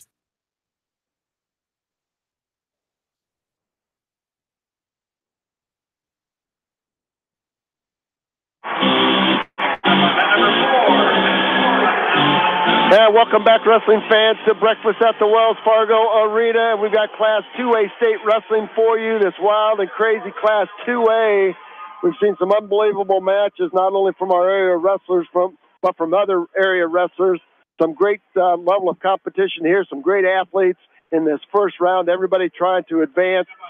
We've got Jack Newhouse from West Delaware coming off a great day yesterday for the West Delaware Hawks. He'll be taking on a sophomore from Charles City, Jack Sindlinger. And Sindlinger coming in with, you don't often see records like this, Zach, in the state tournament. It's 21-21. But, it only takes a person to get hot at the right time, and they can punch their ticket here. So Sindlinger coming from a very strong, traditionally strong Charles City program. So Jack Newhouse will have to come ready to go. Yeah, absolutely. Two sophomores going at it right here. So, once again, get this good experience and going up here. You'd like to see Jack Newhouse get up and get the first takedown. That's key to a lot of matches. Yeah, you're exactly right. So we are underway. we are underway, and we're going to have our 182-pounders coming to the mat here pretty quickly. We'll have Jordan Breeze taking on Thomas Bentley, and then we'll have Oak Catholic taking on Luke Janess from Sheldon South O'Brien. So it's going to be bang, bang, bang again. 2 with Newhouse and Sidlinger. Sidlinger now with an overhook on the left side of Newhouse, and Newhouse is going to back out of it. Yesterday we saw Newhouse really be physical with that front headlock. Both wrestlers very timid. A lot of hand fighting going on right now in this first minute. Newhouse now with an underhook on the left side of Sidlinger. Sidlinger tries to throw a headlock and slips off of it. And nice job by Newhouse to slip off that headlock. And Newhouse will pick up a 2-point takedown here and go up 2-0 with 52 seconds left to go in period number 1. So a good start there. Newhouse avoiding some catastrophe there as Sidlinger tried to hit him with a headlock. And a great head position by the sophomore from West Delaware. Now Newhouse up on top, right in a spiral ride with the right, claw ride with the left, trying to bump Sidlinger off his base and to his stomach. You just see Sidlinger try to set up that headlock, Zach, and it's a good thing he missed it. Well, the thing is, you always get nervous, even though some guys are very, very good in the double underhooks. It's always in that position where as soon as you pop up, they can launch from that position. So once again, you talk about double underhooks and squatting down a little bit, keeping a good base so you don't get launched by your opponent. Well, Sidlinger's going to readjust his. He's got a heavy bandaged right knee, a knee pad on that right knee, so he will readjust that. Now there's the set, there's the whistle. Newhouse will ride the left side. Again, he goes right back to work with a spiral ride with the right, claw ride with the left. Sidlinger trying to come to an inside stand-up. He gets up on all fours. Newhouse trying to pump him forward with 12 seconds left to go. Again, you don't want to give up any points here. If you're Jack Newhouse, you'd like to go that second period with a 2-0 lead, but Sidlinger now up on all fours. Newhouse doing a great job making Sidlinger carry all of his weight on his shoulders, head, and neck. And that's going to do it for period number 1. It'll be Newhouse's choice. He's got the green ankle band on. And he's going to go right down. No deferring to Jack Newhouse. He's going to choose down. You talk about building the lead all the time. I think that's a great call instead of deferring over and letting him get up and get 1 point. Is continue to build on that lead. Well, there's the whistle and the start. Sidlinger will ride the left side of Newhouse. Newhouse right up to an outside stand-up. He's going to rotate that left foot in, that left knee in, and come to a complete stand-up, then turn and face Sidlinger and pop his hips out, put the hands of Sidlinger, and he goes right back to that tie-up, Zach. Newhouse scores 1 point to go up 3-0. When you're wrestling a thrower, and maybe that headlock has got Sidlinger to the state tournament, you're Jack Newhouse, you got to go right back to that low level, and you got to believe that's what Coach Payton and Coach Voss are telling Newhouse to stay out of the ties. I think he's looking to go so much upper body exactly like that, as taking that shot, and he's in right away right there and picks up 2 points. That's a great job with a guy that you know that's going to come out here and throw. And that's a great move, inside single by Newhouse, and he stepped back and back tripped Sidlinger for a 2-point takedown. And now he's up 5-0, and that 5-0 looks a little bit better than 2-0, especially when you're up on top riding tough. Newhouse goes to that Syracuse ride, that inside wrist on the left. He's got his left shoulder pasted between the shoulder blades of the sophomore Comet from Charles City. Newhouse tough on top. Showed that yesterday. A physical rider, making his opponent carry all of his weight. He's not on his knees very often. He's up on his toes, grinding Sidlinger, driving forward. Sidlinger now belly down, chest down, head down, and Newhouse driving him off the edge of the mat. And we will get a restart with 37 seconds left. Pretty good round so far, Jamie Vasky, by our 17 Class 2A wrestlers. Yeah, I was just kind of trying to figure out what our area wrestlers' record is are coming in. I think we've lost 3 matches is all. We lost Jared Orr. He lost 8-1. Grant Hager lost 12-7, and Evan Woods lost 8-1. So having a pretty good round here. Yeah, that is outstanding. A tough Class 2A. On the restart, Newhouse goes right back to that inside wrist ride, and I'm telling you what, that is a great ride because you're out to the side, Zach McCool, just like he is right there. You're out to the side. Now he's rolled that inside wrist out to a bar. He's going to try to scoop the right arm of Sidlinger, but he's going to run out of time. That's a great period by the sophomore from West Delaware. And, Jamie, he has been on a roll this last 3 weeks as Jack Newhouse. Yeah, something a little bit different out of Jack today than yesterday is he's getting out to the side with those bar arms and then getting that behind his back instead of sitting on that parallel. So he's doing a nice job with that. The one thing I could see with that bar behind his back, I'd like to see that extend where you can extend that arm. He's so big and strong. I think he can roll him with that move eventually. Used to call that baseball grip, that baseball bat grip on that arm and drive it across. Well, here comes Sidlinger back to upper body, and boy, he's trying to set up that throw to see if Jack Newhouse can go right back to that low single. And there's a throw attempt by Sidlinger as he goes to an overhook. Newhouse now in a bear hug on Sidlinger, giving a little payback right there. And again, that's not where Coach Voss and Coach Payton want Jack Newhouse. Even though he just drove him out on the side of that mat, you can tell right there that Sidlinger is basically a roller too. So not only can he launch you, but he can also roll and scramble out of that position too. Newhouse back to an underhook on the right side of Sidlinger. And Sidlinger trying to create some pressure. He's trying to push into Newhouse to get that pressure back. Newhouse going to 2-on-1 Russian tie. That's a better job. 1:07 left to go, period number 3. Now Newhouse is going to get called for stalling for backing up. Sidlinger, once again, tries a hip toss on Newhouse. Newhouse is going to drop in on a double. Off the edge of the mat they go. Coach Voss is saying, stay out of the underhook, go to the 2-on-1. And if you can tie your opponent's wrists up, just like Newhouse is doing right there, it's pretty hard for him to get two hands on and throw you. Newhouse in on a single, tried to get in on a single. Neck wrench attempt by Sidlinger. Got to be careful here for Jack Newhouse. Coach Voss is saying throw a half Nelson in, which Newhouse did, and he's going to drive Sidlinger to his back with a half Nelson. See if Newhouse can drive Sidlinger over. He does. Sidlinger's on his back. Newhouse might get the fall here as he's going to tighten it up and go chest to chest. There's the fall right there. Nice job in 5:30. Jack Newhouse will move on. That is the first fall, I think, of our area wrestlers, Jamie. We're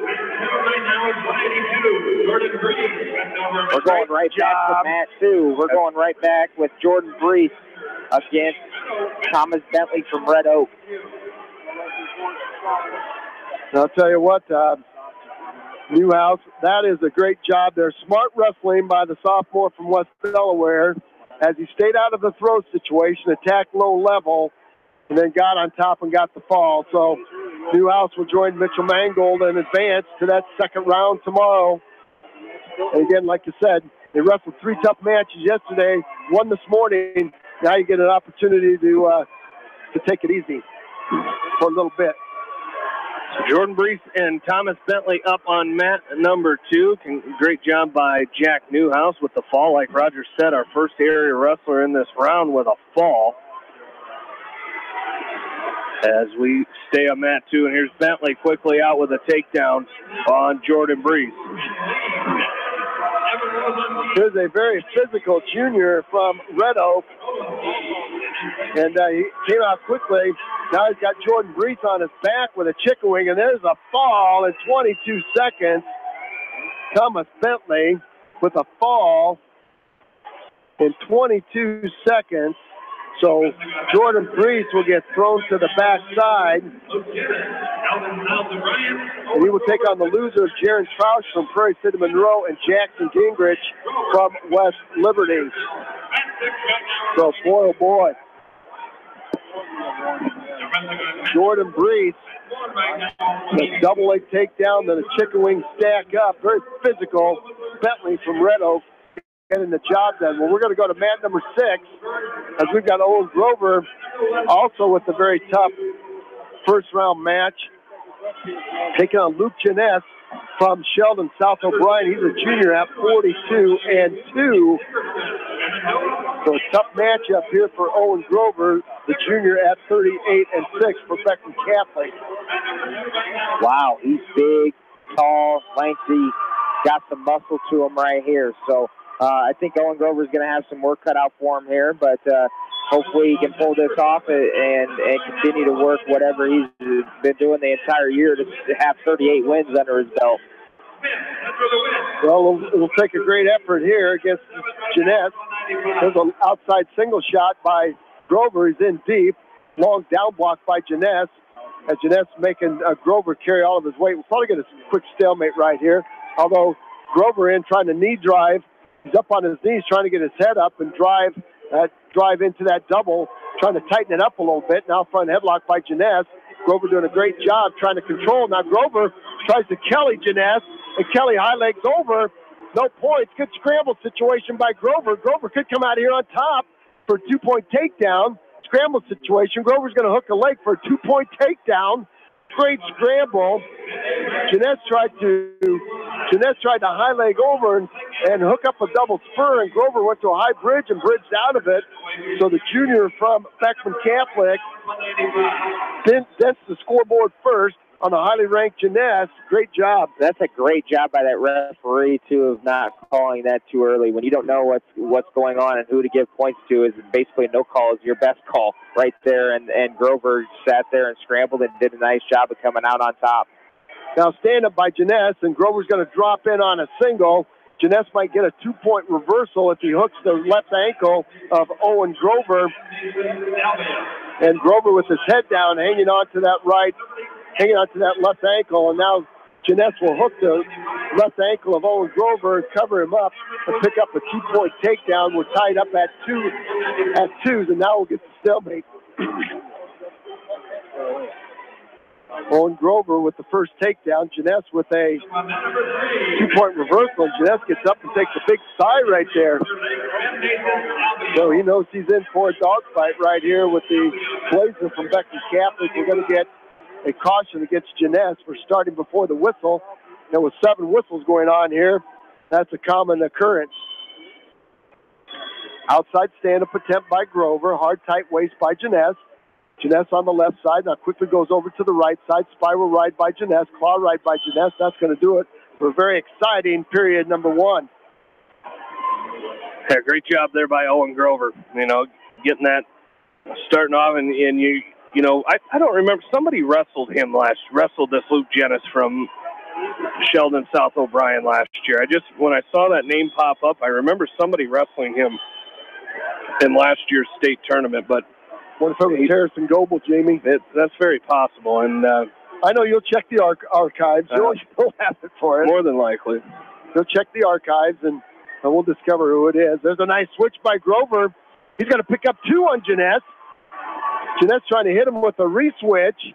High leg over. A Turk now by Grover. He's got the right leg to have Luke Jeunesse turked. And now a scissor by Jeunesse. He's going to kick his leg out. Now he's going to circle back in and hit a switch on Grover. Grover over the top of Jeunesse. Jeunesse underneath Grover. Another scramble situation. This has been a wild topsy-turvy scramble and a 2-point reversal by Jeunesse. We're tied up at 4s now. Some wrestling don't see much of right there. It's just a lot of combination wrestling, a lot of scramble situations. Nobody really getting out of position. It's just that these two are very, very likewise wrestler types in the way that they wrestle, and it's coming out even 4-4. And Jeunesse trying to load up a cradle on a far side cradle, going left to right on Owen Grover, and Grover's going to stretch out that long, tall body and break the grip of Jeunesse. Jeunesse has the left ankle of Grover hooked. Now hard crossface by Jeunesse from left to right, trying to set up that crossface cradle. Grover's going to have to cover that left arm of Jeunesse to keep him from locking that up. Now short sit-out turn-in by Grover. He's going to get caught in a butcher. Jeunesse has the right elbow of Owen Grover trapped under his left armpit, trying to hit him with a butcher. And Grover doing a great job keeping his body square, keeping his shoulders square to the mat, not letting Jeunesse post his right shoulder and turn him over. We're going to get one more stalemate with 10 seconds left. And I think Jeunesse Jeunesse thought this was going to be a cakewalk, it looks like, Jamie. Why would I even need my stat book when you nailed it? Harrison Goebel beat Luke Jeunesse 5-3 in last year's opening round of the state meet. Well, sometimes the synapses. Oh, there we go. Your synapses are snapping today as Jeunesse is over in the blood corner. As while they tend to him, we remind you that our coverage of the 2018 state tournament here on KMCH brought to you by BC Land Service, Rivers Edge Construction, Kleesner Sanitation, Edgewood Feed Mill Construction, and Ellis Implement and Outdoor. We appreciate those Local sponsors keeping us on the air here for the state tournament. Jeunesse is back out of the blood corner. We'll have Harrison Goebel coming up here soon for West Delaware at 195 as they have called some 195-pound matches. As I believe Harrison Goebel I don't see Woodley, so they are at go ahead, Roger.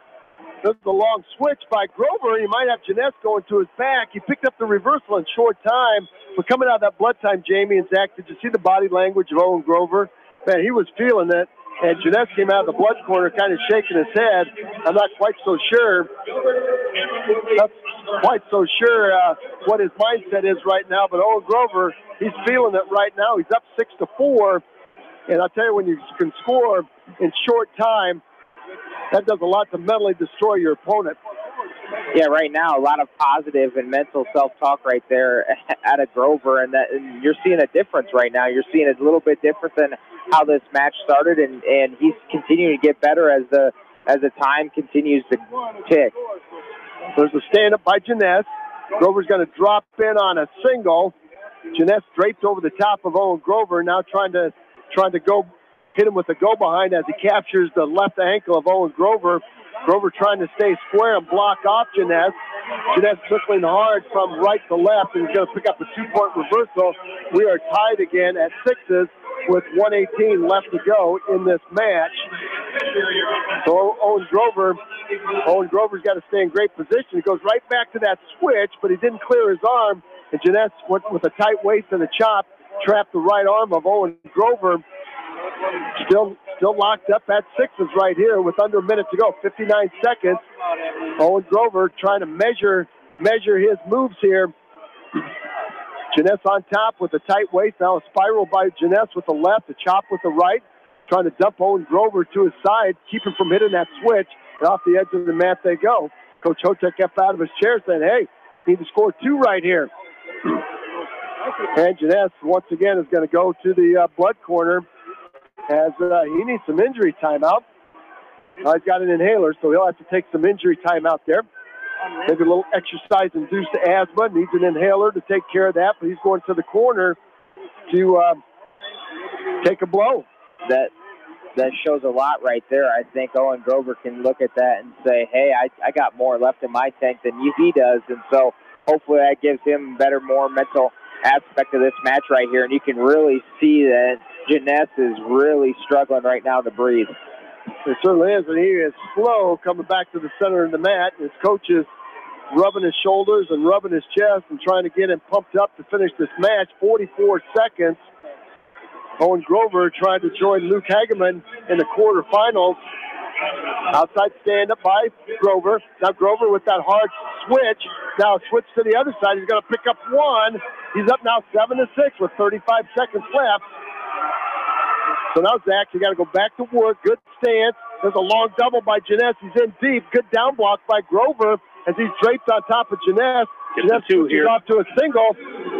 Grover's got the left ankle of Luke Jeunesse trapped. He's trying to stuff the head. He's got 15 seconds. Jeunesse popping his head to the outside. Nice gut wrench by Grover. Now a hard crossface by Grover. Grover in good shape right here. He's got to pressure into Jeunesse. 5 seconds left to go. And Owen Grover's going to join Luke Hageman in the quarterfinals with a hard-fought 7-6 win over highly ranked Luke Jeunesse from Sheldon South O'Brien. So great job there by Grover. Great job by Owen Grover getting a win and fighting off that takedown at the end of the match. Great job by him as he advances. And as you mentioned, he joins Luke Hageman and Jake Raker in the quarterfinal round tomorrow as Harrison Goebel up for West Delaware as Goebel up on mat number 2. So right back to mat number 2 with the West Delaware wrestler. All right, we saw this match yesterday afternoon with Harrison Goebel picking up a foul over Seth Adrian. Adrian coming in at 23-13 to the state meet. You know he's got to have at least one more loss on that. And Adrian trying to launch Harrison Goebel with a throw. He's locked around top. Adrian had an over and under on Harrison Goebel and tried to launch him. And Goebel trying to fight out of this, trying to pick up a maybe defensive takedown here. The referee's going to let him go here for a long time. Let's look at a stalemate right here. Gobel's blocking off Adrian. Adrian trying to circle behind. No points yet. Our official's going to let him wrestle right here. Boy, a lot of time off the clock right here. Gobel is underneath Adrian. Adrian now reaches Gobel and picks up the right ankle and tries to cut the corner on Gobel. Gobel doing a great job staying square, and Adrian, no points yet. Oh, he gave a 2-point takedown right there. So Adrian picks up a 2-point takedown. Gobel quickly to his feet for a 1-point escape. I think that was the longest. There's a slide by by Gobel, and Adrian hits Gobel in a headlock. This would be a terrible situation here, but Adrian in deep on a headlock on Harrison Gobel, and that thing is tight. Gobel trying to roll out of it. Gobel's really good in this position, fighting out of here, but that's a tight headlock by Seth Adrian as Gobel came with a slide by and Adrian hit him with the headlock. Gobel trying to roll out of it. The official down looking for the fall. Gobel tried to grab that right shoulder of Seth Adrian and bench press him off. 11 seconds. There's the fall. Seth Adrian with a headlock on Harrison Gobel and wins by a fall right there. Gobel with a slide by. Adrian catches him. And boy, oh boy, what a blow right there. That goes right back to guys to that long stalemate there. That official kind of letting that go, and I'll tell you what, that was a devastating blow there to the senior from West Delaware. Yeah, now he's got to take the long way, the long road back to get to the award stand, and he's going to have to. Gobel's going to have to fight, like I said, take the long way back. As we're going to go to mat number 5. It's going to be Lake Stahlberg from Monticello taking on Ariane Day of New Hampton, Turkey Valley. Hunter Crawford will be up shortly here for Independence.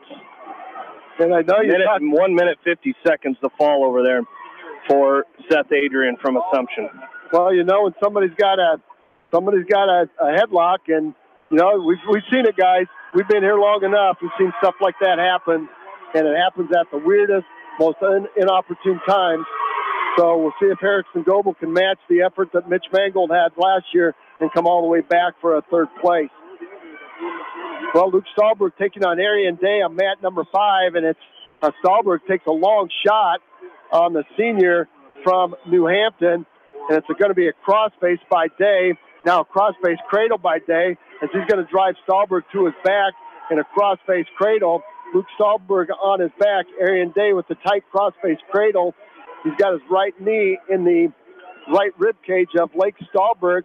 Stahlberg trying to bridge out of it and punch that left arm through. With 20 seconds left, Ariane Day trying to tighten up that crossface cradle. And 12 seconds left. It's going to be a 3-point near fall by Ariane Day, and he will go up 5-0. Hunter Crawford will be our next wrestler up at 220. He will be taking on Chase Bellin from Knoxville. All right, let's see whose choice is going to be. Ariane Day's choice. He's going to choose down. All right, Ariane Day will choose down. Hunter Crawford's going to be right next door on mat number 6, as he's going to be taking on Chase Bellin from Knoxville, 42-7. He's also a senior for Knoxville. All right, Ariane Day set. And Lake Stahlberg will ride the left side of Day. Tight waist by Stahlberg. Head lever by Stahlberg. He's going to try to run a head lever on the senior from New Hampton. And Ariane Day quickly gets that left arm down. And Stahlberg from Monticello will go right back to work riding that left side of the Chickasaw from New Hampton. Granby roll again by Ariane Day. Back points by Lake Stahlberg. Got a 1,001 count out of it. No points as Ariane Day completes the Granby roll for a 1-point escape. Off the edge of the mat they go, and back to the center action. All right, 125 and counting, neutral position. Ariane Day up 6-0. Takedown, 3-point near fall, a 1-point escape. Lake Stahlberg has yet to dent the scoreboard here at weight class 220. Ariane Day with the front headlock on Stahlberg, trying to set up a whip over. now go behind by Arian Day for a 2-point takedown. Score now is 8-0 with a minute left. And Day going right back to work as he's going to flatten Stahlberg out and maybe look for that cross-face cradle again. He sets up the cross-face from right to left. Cross-face from right to left, and off the edge of the mat they go. All right, Hunter Crawford in the blood corner. That was a long blood timeout by Hunter Crawford as it's 0-0 on mat number 6. As the big boys start to take the mat here, heavyweights start to take the mat. All right, caution against Stahlberg on the restart. We're starting before the whistle. Day will ride the right side. Now he's going to go over to the left side of Stahlberg. Now quickly jump to the right side. So he thought he was going to start on the right side, went to the left side, quickly over to the right side. Hard cross face by Day. Stahlberg in a stand-up, gets to his feet. Day will drop in on the single, drive Stahlberg across the mat, lock up a drive cradle. And off the edge of the mat they go. As Arian Day with a hard drive cradle, and Coach Heeman up out of the chair and telling his senior to keep him in the middle of the mat. Over here on mat 6, Hunter Crawford and his opponent Chase Bellion is a lot of hand fighting, not a lot of action, not a lot of shots right here. But as you can tell, Hunter Crawford is a lot of forward movement here. Second caution against Arian Day. Next week, Stahlberg, as he started before the whistle. 24 seconds left in period 2. And a deep waist far ankle now by Day. Going to try to flatten Stahlberg out. Stahlberg doing a nice job keeping his all 4 points underneath him. And Arian Day trying to go to a drive cradle. Stahlberg's going to turn out, sit out, stand up, and face off Day for a 1-point escape. 8-1 now. 6 seconds left to go. Underhooked out by Arian Day on the right side of Stahlberg. Stahlberg with a duck under attempt as time expires. So we will go to period number 3. It's going to be Stahlberg's choice. And he's going to choose up. Arian Day very slow getting back to the middle of the mat. Maybe suffering some celebrations from last night. Coach Heeman not happy at all with his senior. Coach Heeman very demonstrative coming out of his coaching chair. Not happy with the performance of his highly ranked 220-pounder here. But give credit to Lake Stahlberg for frustrating the senior. Stand up now by Day. Back trip by Stahlberg. As Day off the edge of the mat one more time. And very slow back to the center of the mat. Day set. Stahlberg will ride the right side. Stahlberg's had some luck with a tight waist. They're going to get a caution against Day. Trying to start again, trying to anticipate that whistle. Stahlberg will stay on the left side. I thought that should have been a point for Stahlberg. The 1-point escape for Day as he's going to come to his feet. Put the hands of Stahlberg and face him off. 9-1 now. And again, Coach Heeman has got to be taking bonus points, and I think that's his frustration as a long sweep single by Stahlberg. Got the right leg of Arian Day up in a lateral drop by Arian Day as Stahlberg. There's a quick fall. Boy, that was a quick slam to mat there in 4:39. They will win by a fall. 4:39. 4:39. So we'll stay on mat number 6 now with Hunter Crawford as he goes back to the corner. He goes back to the blood corner, and he's got a nasty bloody nose there. Yeah, he's already almost down to 2 minutes of blood time. And, you know, you start with 5 minutes of blood time, and he's already down to 3 minutes left with blood time. So hopefully they can start to get that thing to slow down and stop because he's going over there quite often.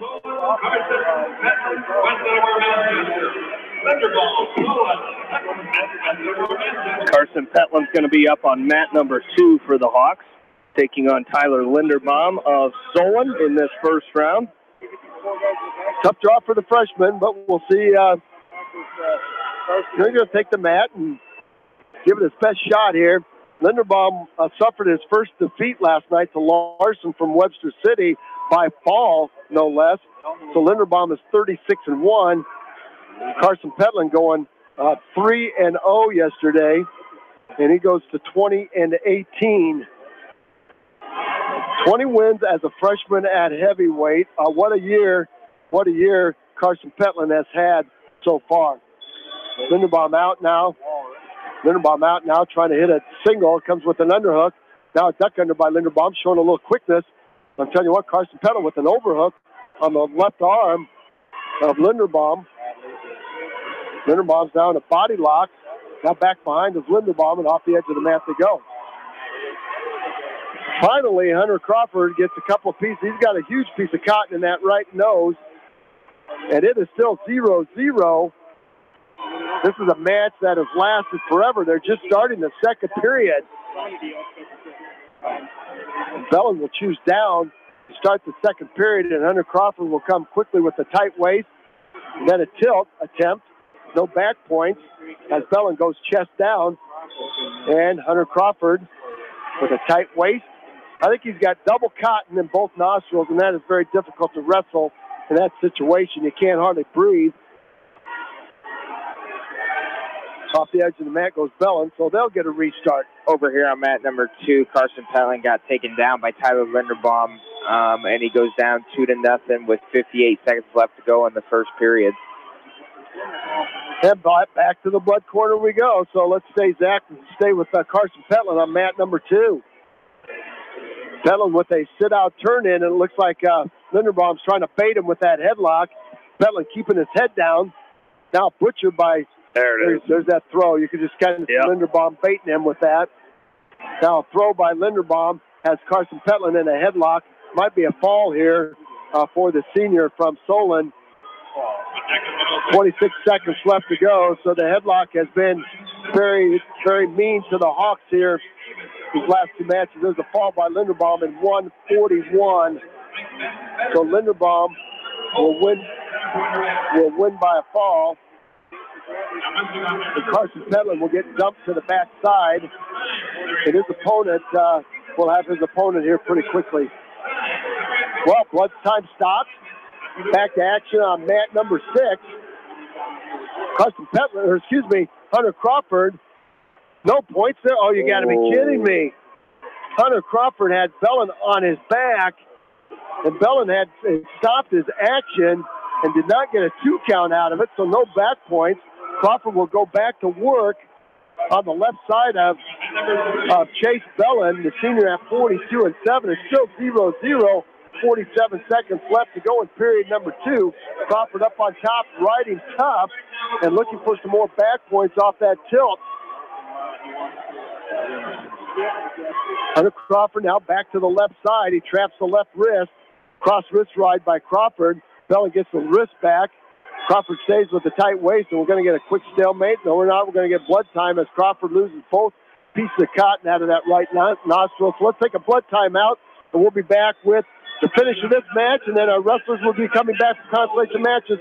Stay with us. We'll have all of them for you on Eastern Iowa Sports Station, Mix 94.7 KMCH.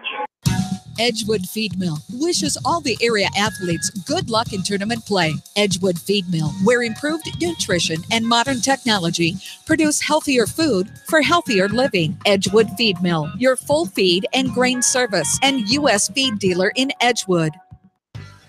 For fan food, not fast food, visit your after-the-game headquarters, Manchester Dairy Queen. It's quick, it's easy, your family will love it. Manchester Dairy Queen.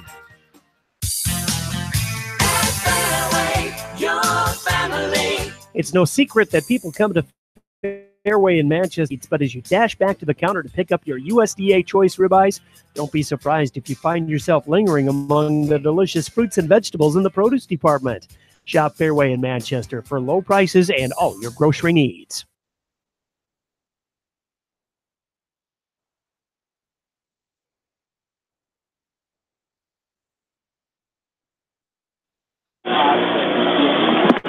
Back into the state wrestling tournament. Hunter Crawford back.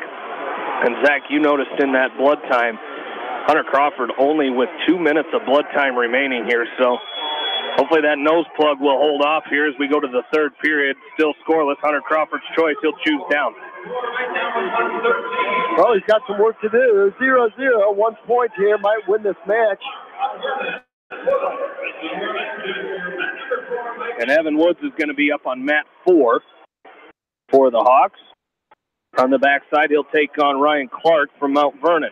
Hunter Crawford just got up to his feet and got a 1 point escape, so he goes up 1-0 with 1:50 to go in the third period.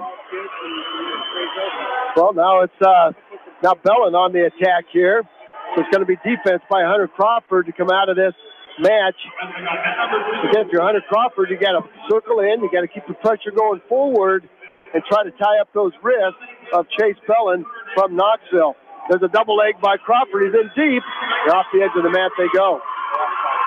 Over there on mat 4, Evan Woods taking on Ryan Clark, just underway. High crotch by Clark. He brings it up to a single leg here. And he's trying to shelf that leg of Evan Woods, and he will, and he'll pick up a 2-point takedown here on Evan Woods with 1:44 left to go in the first period. Back to action on mat number 6, right next door at 2:20. Crawford and Bellin going at it. Crawford's going to have to circle in. They're stalling now against Crawford. And we just see it. He was in reverse gear as Bellin was forcing the tempo here. There's another drop-in shot by Bellin, a reshot by Crawford. I tell you what, one hard double by Hunter Crawford is going to win this match, and he's got the ability to hit it.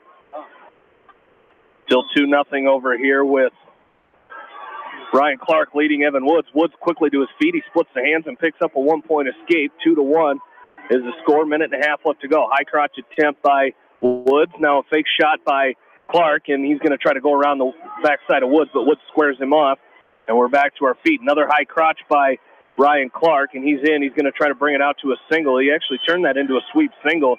Nice move there by Ryan Clark. Shot in on the high crotch, and it wasn't there, so he sweeped around the right side of Woods, and he has that leg up in the air of Evan Woods.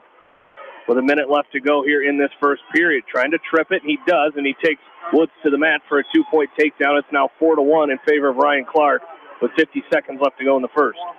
Well, long single shot by Bellin. That's going to be stalling against Crawford, a 1-point stalling call, so we're tied up at 1 with 17 seconds left to go here. So Hunter Crawford has got to stay in the middle. Chase Bellin still on the attack right here. Another shot by Bellin as Crawford is in reverse gear right here. Crawford with the collar tie on Bellin. Now Crawford's going to circle back in. There's a half a shot by Bellin, and we will go to overtime with Hunter Crawford and Chase Bellin. As it's still 4-1 over here with Clark and Woods. And it's 10 seconds left to go, so we'll get you back to the overtime match with Crawford and Bellin. Well, Crawford is very explosive. He's been on that double. He's been close to hitting that double. There's a sweep single by Crawford. Bellin trying to hit a go-behind. Crawford's going to square him off very quickly. Crawford's going to face him off. So Bellin trying to hit a go-behind. Crawford showing some quickness there to block Bellin off. 35 seconds left to go. Hunter Crawford now trying to measure. There's another long shot by Bellin. And Crawford's going to lose his cotton. But the referee's going to continue to let this match go. Another long shot by Bellin. Whizzer by Crawford. Crawford's going to drop in on a double. I tell you what, I thought the official might end it right there with the stalling call against Crawford. Second period, it's a 1-point escape for Ryan Clark over Evan Woods of West Delaware as Clark chose down to start the second. 5-1 now, 1:40 left to go, second period. 23 seconds left to go, and Hunter Crawford's going to have to keep the pedal on the gas here as Bellin again on the attack. There's a long knee slide shot by Bellin. I don't think the officials, look, there's another one by Bellin.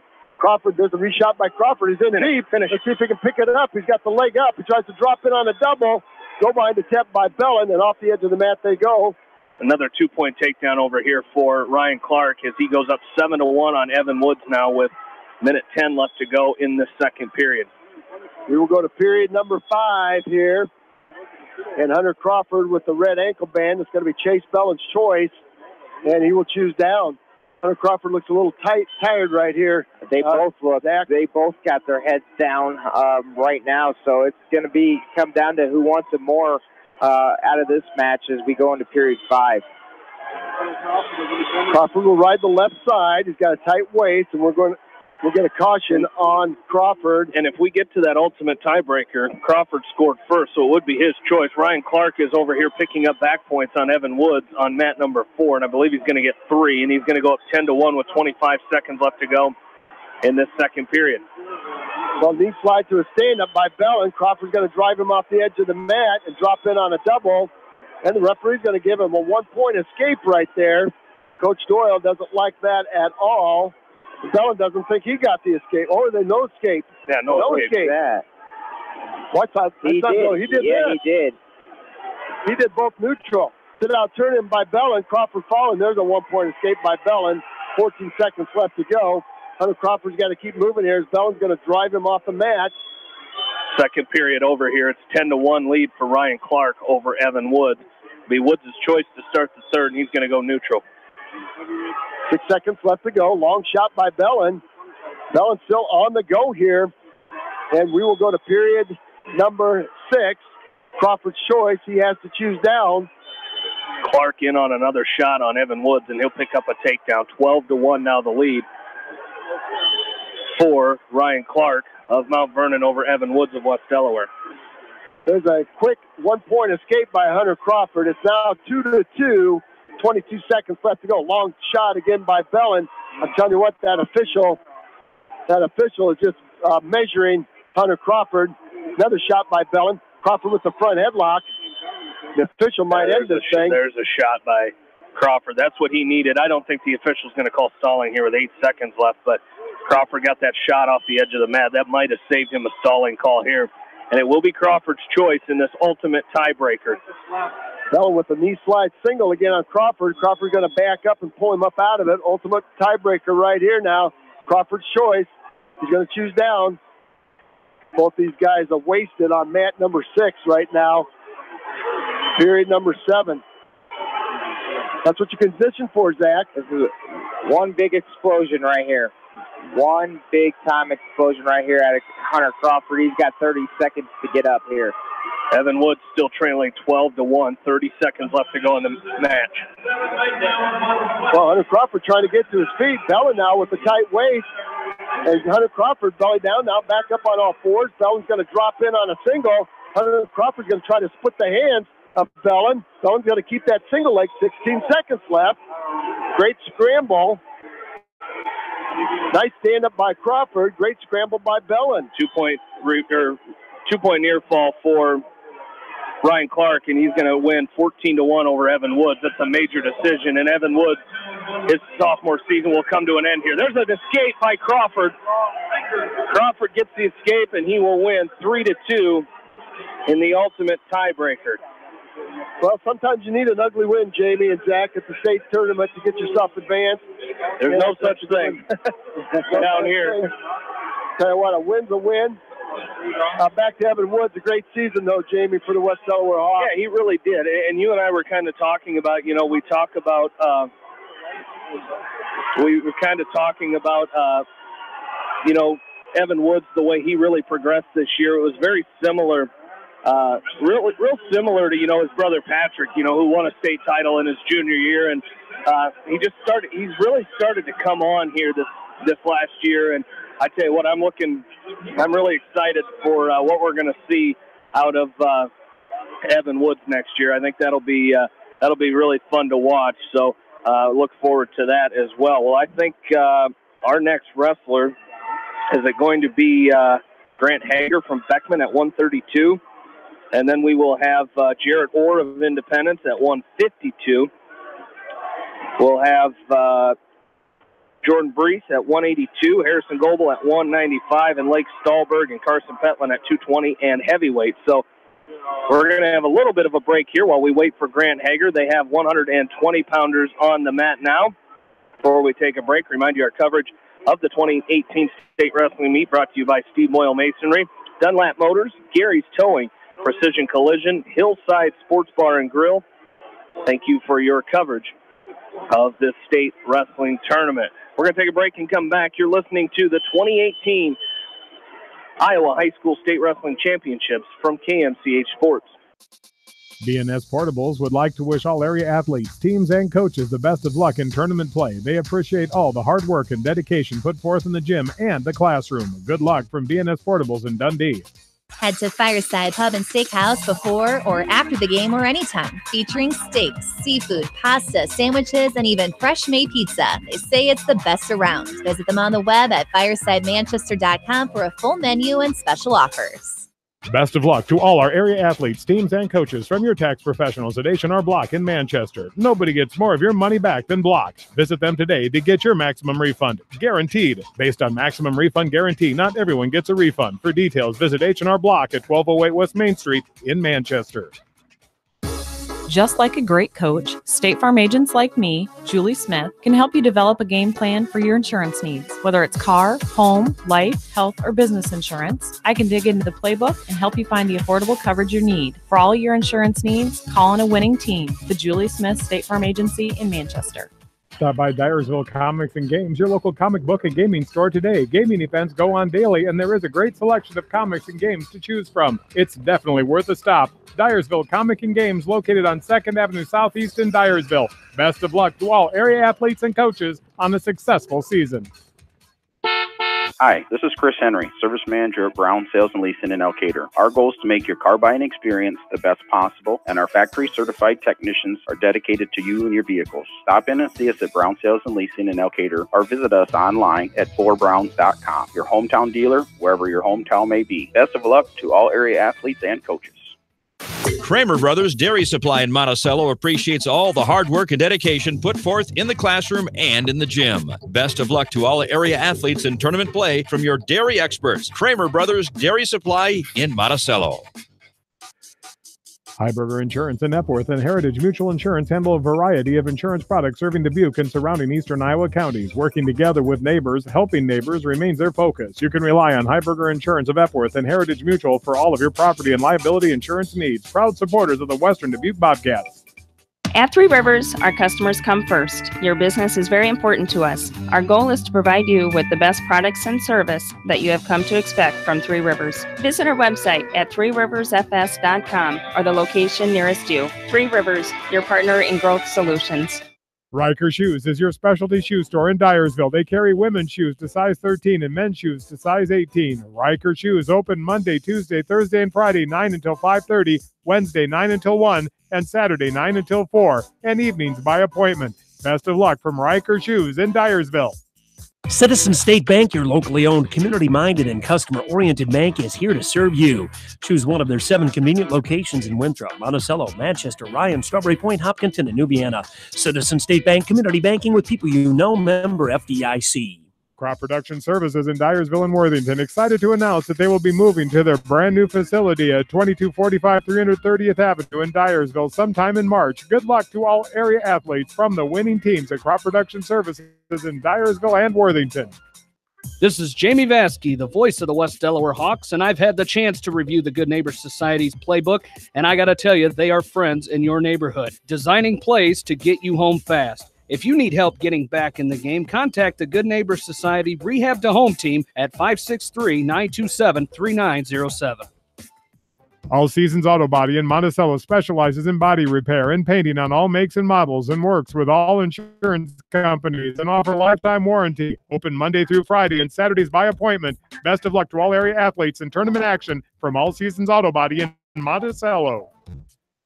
The Edgewood Report, all the area teams and athletic guides, their efforts in the classroom and during sports. Check out all the sports issue of the Edgewood Reminder. The Woodland Eye Clinic offers high-quality eye and whole-body nutrition will help maintain a lifetime of healthy vision. The Woodland Eye Clinic, proudly serving Dyersville, Elkader, West Union, and Gothenburg communities. Holtz Construction are proud to support all area athletes. They recognize the time, effort, commitment, and training it takes to accomplish goals, both in the gym and in the classroom. For all your Holtz Construction in Manchester. Milestones Group is a long-established Manchester CPA firm with service operation and planning, accounting services, and business consulting. Everyone at Milestones Group wish all the area athletes, teams, coaches, for a successful season. Delhi Insurance Agency is dedicated to Delhi and the surrounding area, and they thank you for choosing them for your insurance needs. See Larry for all your insurance needs, from home to commercial and everything in between. Delhi Insurance Agency in Delhi. TriVet Associates is a mixed animal veterinary clinic in Farley, Dyersville, and Holy Cross. Our 8 doctors serve the Dubuque, Manchester, Guttenberg, and Cascade areas, services to both large and small animals. For more information, find us on Facebook or visit our website, trivetinc.com. Brew and Brew is more than just a coffee shop. They serve breakfast, lunch, cupcakes, and more. Check their Facebook page for all of their upcoming events. Good luck to all area athletes from Brew and Brew in downtown Dyersville.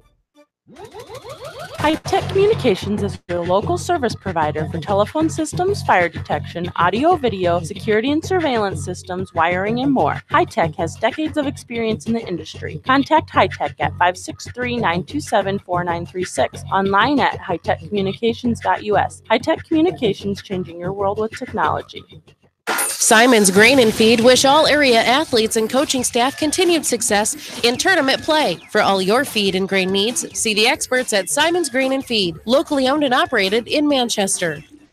Are you looking for great food and a unique atmosphere? Then make Okoboji Grill your next lunch or dinner destination, or enjoy 2-for-1 happy hour every Monday through Thursday from 4 until 6 p.m. That's Okoboji Grill, 1749 Golf Course Boulevard in Independence. Okoboji Grill, where good friends meet. When selecting the right tire for your vehicle, you want choice. Bobin Tire and Automotive Service in Manchester gives you choice with the top tire brands available today. For the tire choice you want and the service your vehicle needs, see Bobin Tire and Automotive in Manchester. Open Saturdays for your convenience.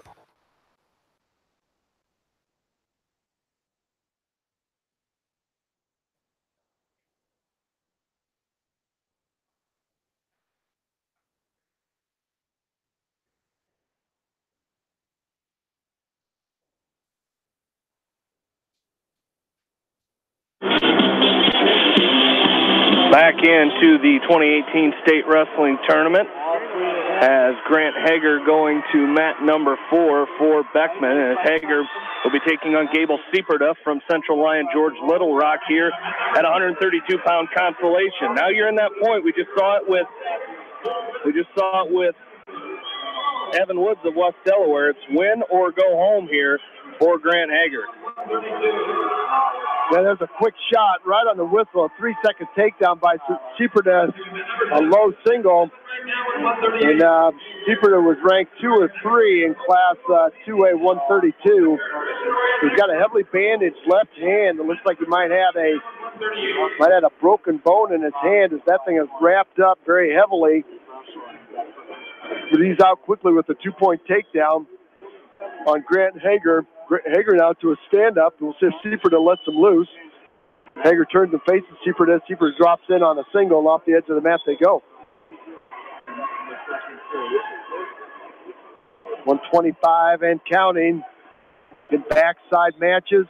Double elimination tournament here. 121. Sieperda will ride the right side of Hager. Hager doing a nice job with some hand control. As easy as that takedown was for Sieperda, Zach, I'm surprised that he didn't cut him loose and go again. A good thing for Grant Hager. Yeah, absolutely. And, you know, with that quick of a takedown, you'd think that maybe cut and get back to your feet. And Hager doing a nice job of getting to his feet and getting hand control right there and getting 1 point for himself. Yeah, excellent job there by Hager. Staying in this match, cutting the deficit in half, 2-1 now, 49 seconds left to go. And Sieperda back up to his feet. They will circle back in.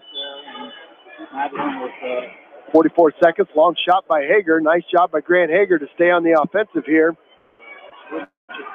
And Sieperda not able to use that left hand very well. Hager trying to grab onto it for some hand control. And that's one thing, Zach, with a broken finger, especially on your power hand, it makes it very difficult for you to grip. There's a single shot by Sieperda. He's in deep. He picks up 2. No points yet. Nice whizzer by Hager. Nice recovery by Hager as he threw a whizzer in on the right side of Sieperda. Sieperda tried to throw in a drive cradle. There's a snap and spin by Hager. Hager's going to pick up a 2-point takedown. Hager's going to take the lead 3-2. So Grant Hager trying to pull the upset here. And you can see that that left hand is bothering the senior from Central Lyon.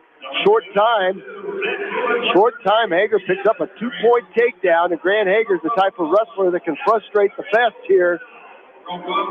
Again, he got behind by to Carson Hartnett, and then came storming back and just ran out of time. And he's giving Gable Sieperda everything that he wants here, leading 3-2. Sit out, turn in by Sieperda. He's going to drop in on the right leg of Hager and try to limp arm out of the Wizard. Now leg lace by Hager. He's going to go over the top of Sieperda. No change in position. Long switch by Sieperda. Now stand up by Sieperda. Long standing switch again by Sieperda. Nicely countered with the tight waist by Hager. Sieperda back up to his feet. Chopping the tight waist by Grant Hager. So Hager doing a great job. Now another stand up by Sieperda. Hager's going to drop in on a single leg. Got the right leg of Sieperda. Now cuts across to a double. And Gable Sieperda off the edge of the mat will hustle back in. Grant Hager, very impressive right now. With Gable Sieperda, he was a wrestler predicted to be in the finals at weight class or in the semis. Not going to make it now as he's on the back side of the bracket. Grant Hager standing in his way right here. Hager doing a nice job stopping the switch.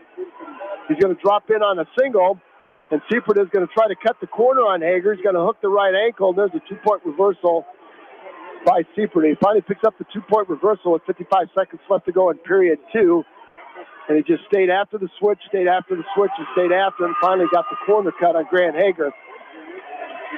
Hager still has the right leg of Sieperda. The head of Hager is down on the mat. Now he picks it up. 37 seconds left to go in period number 2. Sieperda picks up,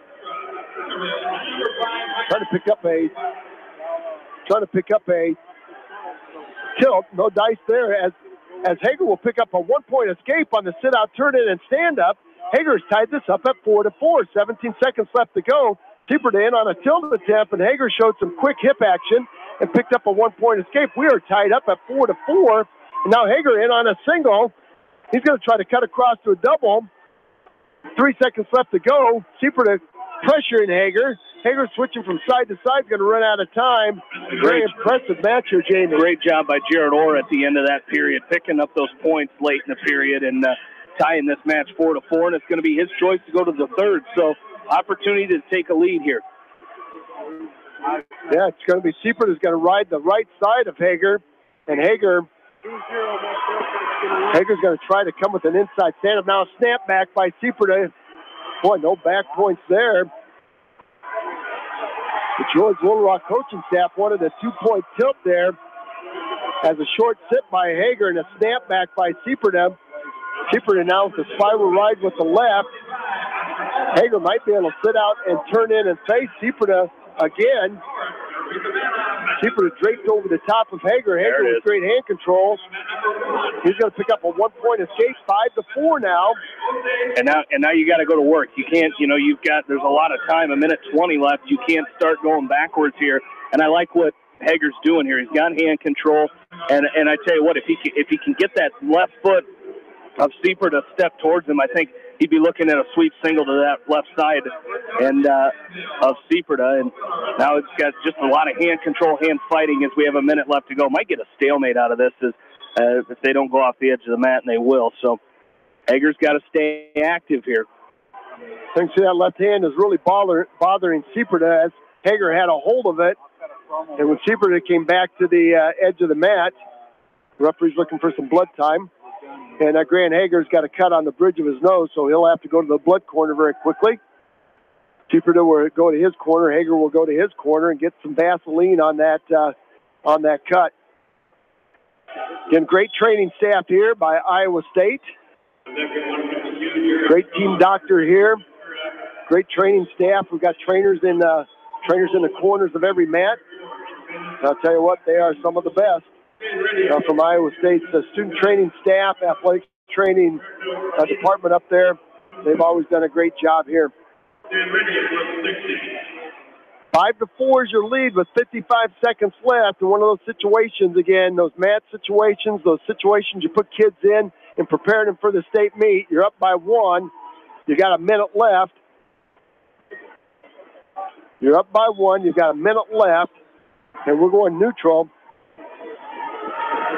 Gable Sheeperda with the red ankle band on, the purple and gold uniform. Beckton Catholic in their traditionally green and gold uniforms, the Blazer uniforms. Sheeperda with a tap and go on Hager. Hager doing a nice job showing some fancy footwork. Sheeperda now with a 2-on-1 Russian, trying to find an angle. But that's a lot of shots in a row there by Sheeperda, so Hager's got to try to tie him up, and now we're going to get called for stalling. That's what I was kind of worried about there with Hager, is you still got 25 seconds left to go. You can't keep backing up here because that official sees Sheeperda working. And right now he's not attempting to take a shot. He's really just, and we're going to get a stalemate, as Sheeperda was just pushing there for a little bit. But you got 19 seconds. If you're Grant Hager, you've got to tie hands up, circle in, and not go backwards. There's a long single shot by Sheeperda. He's got the left leg of Hager up. Hager's got a whizzer in. 13 seconds left to go. Back trip by Sheeperda. Sheeperda trying to pull his arm out. A shin whizzer there by Hager. 5 seconds. There's a limp arm by Sheeperda. Nice. Hager's got a limp arm out. Hager's got to win this match 5-4. Wow. Gable Sheeperda gets knocked from the tournament. One of the wrestlers that was picked to be in the finals or semifinals.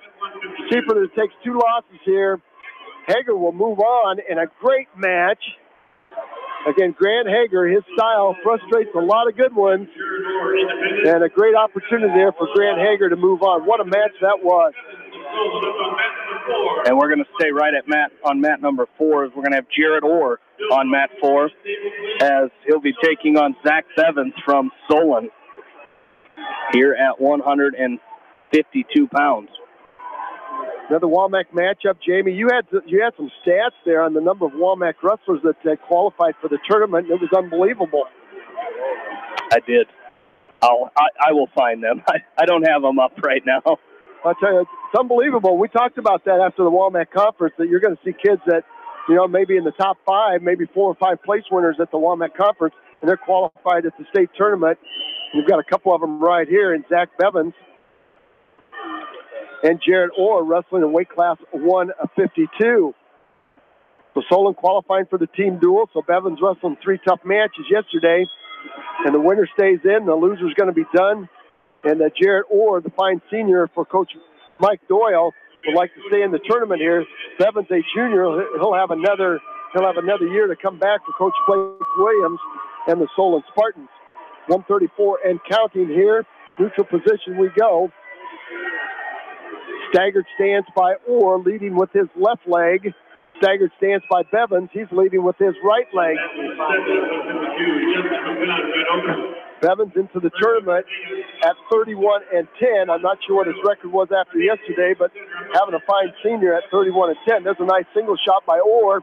He's in deep on the right leg of Bevins. Bevins in the long down block, stuffing the head of Orr. Now Bevins reaches back and grabs the left ankle, tries to lock up a drive cradle. I think he's got a drive cradle locked up, or trying to block him off. Evans going to step behind and scoop that left ankle now and keep the drive cradle locked up. We're doing a nice job blocking off Bevins as he's trying to run the drive cradle. 45 seconds left to go in period number 1. Bevins up 2-0 on the senior from Independence. Bevins still trying to run that drive cradle now. He's going to try to slide his head back into the left rib cage, and Orr will lunge forward. Bevins will cover up the hip of Orr and go back to work on top. A nice job of Jared Orr staying out of any trouble right there as that drive cradle was locked up very tightly by Zach Bevins. Off the edge of the mat, back to the middle. Bevins takes a peek at the clock, 21 seconds. Jared Orr losing 8-1 to Skylar Knopsker from Ballard in his first round match. Bevins losing to Joe Kelly from West Liberty. So a couple of tough draws for our Walmack 152-pounders here. Nice stand up by Orr. Front trip by Bevins. 12 seconds left to go. No points by Orr. Short sit now by Orr. Back pressure by Orr. Doing a good job here. Nice back pressure. Let's see if he can get to his feet off that. and he's going to run out of time. And these two did wrestle at the Walmack tournament in the consolation semifinals, and it was Bevins with an 8-2 win over Jared Orr in that tournament. So Jared Orr with some work to do, down by 2. Down by 2, and now we've got some blood on somebody. I don't know if that came off the mat. Neither wrestler is bleeding, so we must have some blood on the mat from our previous wrestler, Grant Hager. The referee's looking at the faces and noses of both wrestlers. Neither one of them bleeding, so it must have been from our previous match. Our referee's going to get him back going here. It's going to be Bevan's choice. He will choose down to start period number 2. Hard chop there by Orr. Stood out, turn in by Bevins. Now stand up by Bevins. Lift and return by Orr. Sit out again by Bevins. Nice defense there by Orr. Now Bevins will split the hands of Orr and turn and face him for a 1-point escape.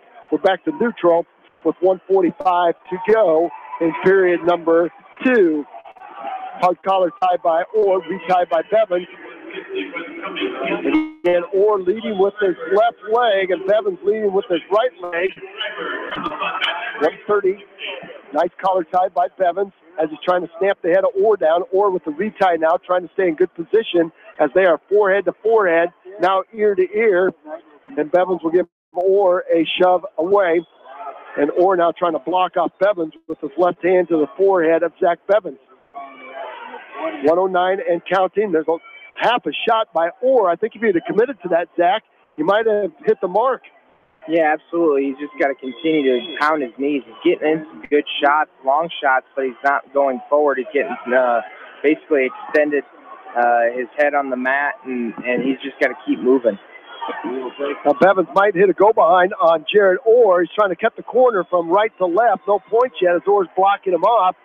Now there's a 2-point takedown for Zach Bevins as he got the corner on Jared Orr.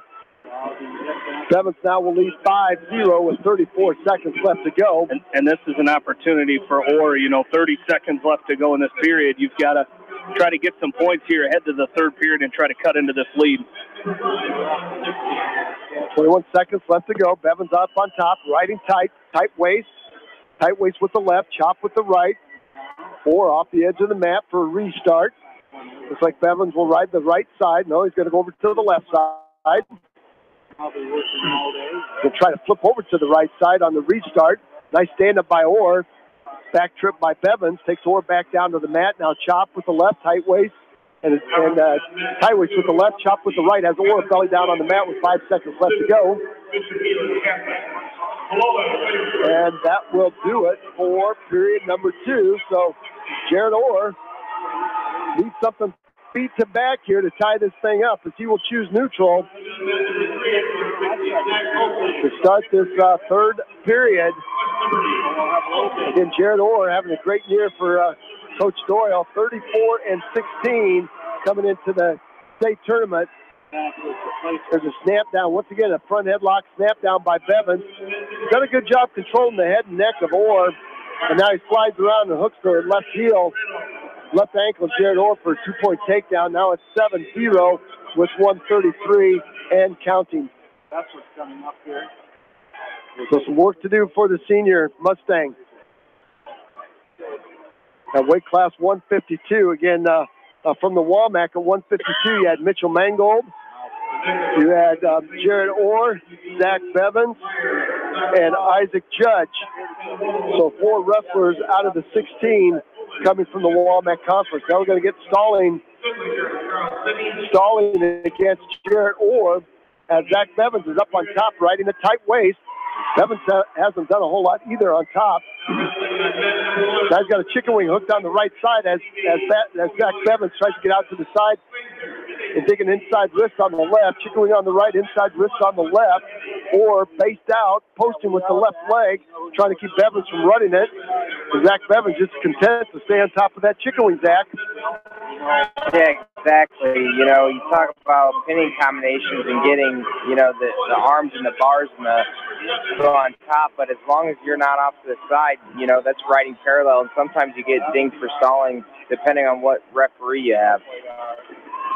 Well, 19 seconds left, and it looks like the senior season and the career of Jarrett Orr will come to a close here as Zach Bevins is going to win this match. He's got a cradle. Bevins has a cradle locked up. I think he's just going to hold it there. Now Orr will break his grip. So Jarrett Orr will get bounced from the tournament. But Jamie, 34 wins, 34-16, 34-18 will be his final record. That's a great career great finish and a great career for Jarrett Orr. No, it was, and you know he just to get into the state tournament, he fought real hard last week at that district tournament to get into the state tournament here today, and you know I think Coach Doyle is going to be very proud of the way that Jarrett Orr came down here and competed, and just to get here is quite an accomplishment. But not what he wanted, but I tell you what, he wrestled really well in this tournament. So congrats on a great career by Jarrett Orr. Well, we're going to take a short break. We'll come back with Jordan Brees of West Delaware as he will be taking on Jackson Gingrich from West Liberty. Right after this, you're listening to the 2018 Iowa High School State Tournament from KMCH Sports. Susie Meyer with Exit Realty has been serving Lake Delhi and the surrounding areas with all of their real estate needs. Call Susie with Exit Realty. She has a proven track record and is ready to work for you. Good luck in tournament action from Susie Meyer with Exit Realty. Cooper's Place in Ryan are proud to support all area athletes and coaches in tournament action. They understand the hard work and dedication put forth in the gym and in the classroom. Best of luck from Mike and his staff at Cooper's Place in Ryan.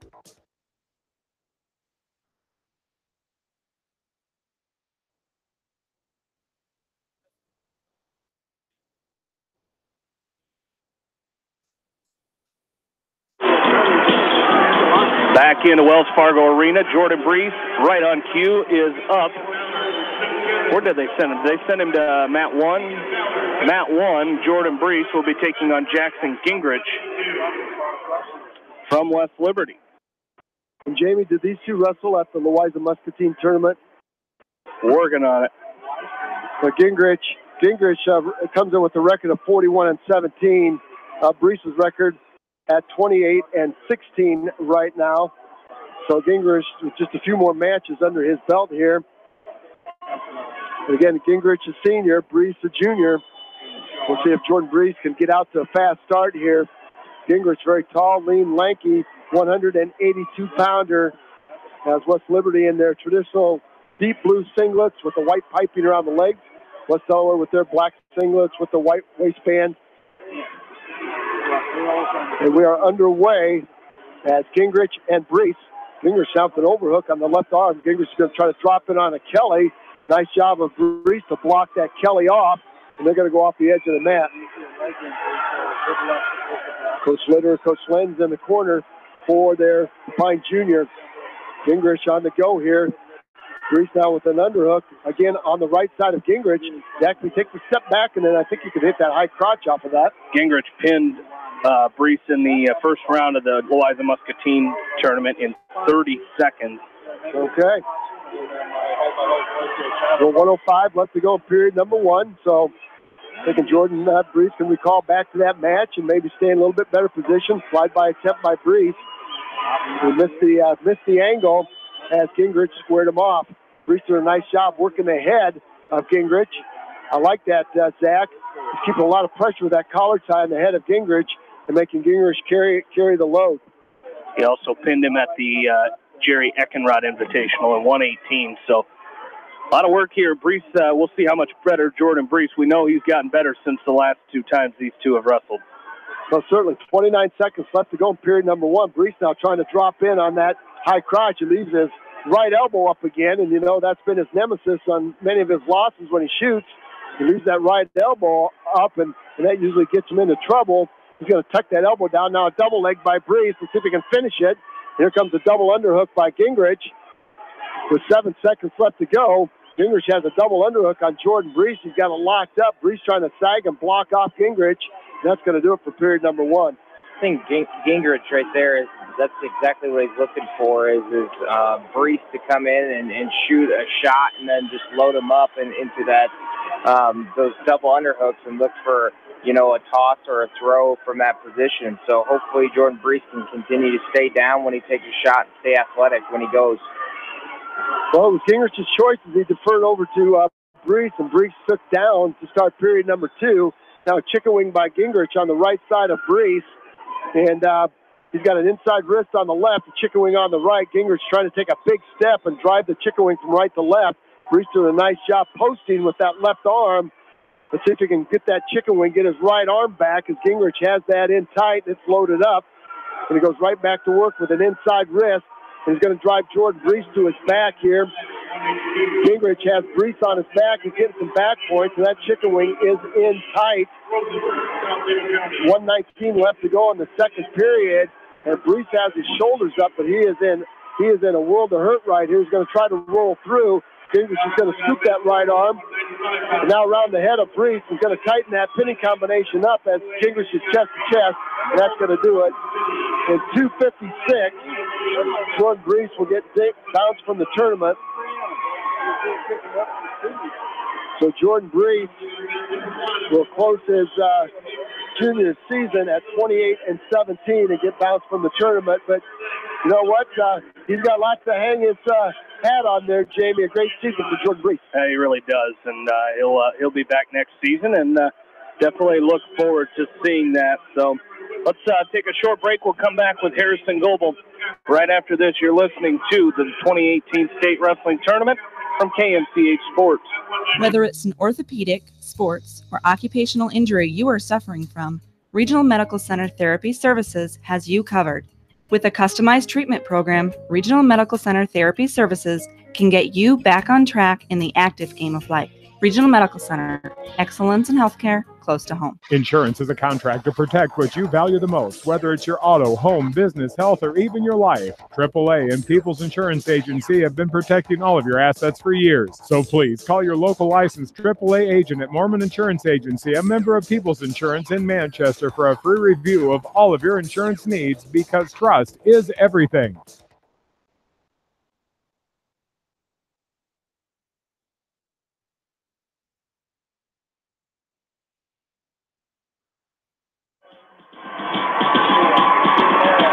Back into the Wells Fargo Arena in Des Moines. Harrison Goebel up on mat number 7, as Goebel will be taking on Josh Holub from Williamsburg. These two have met a couple times. It was a Goebel win at the Benton Community Tournament.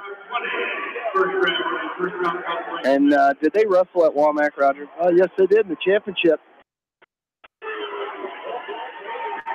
No, Goebel lost to Nick Smith of that's right. That's right. They wrestled in the semis.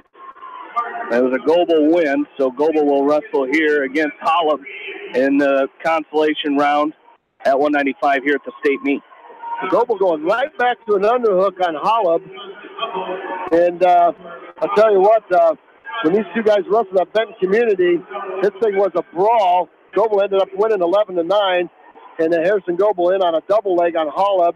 Scramble situation. Let's see if Goebel can come out on top. Holub's got the left ankle of Harrison Goebel, and they're trying to roll through. Goebel up on top of Holub, and Coach Voss telling Goebel to go forward. And now a hard crossface by Goebel. He might hit a go behind. Holub trying to come out with a, that's going to be 2 by Holub. 2-point takedown as he caught the wrist of Goebel. Ended up in a reverse Granby cradle for 2-point takedown. Now Goebel trying to get the 2 points back with a long switch. So what, when these two get together, look out. There's a lot of fireworks. There's Goebel with a 2-point reversal. Now a long switch by Holub. Holub tries the high leg over on Goebel. Goebel's got to readjust. He's got the right leg of Holub. Now Holub with a 1-point escape. No, it's not. As the long arms of Harrison Goebel grab the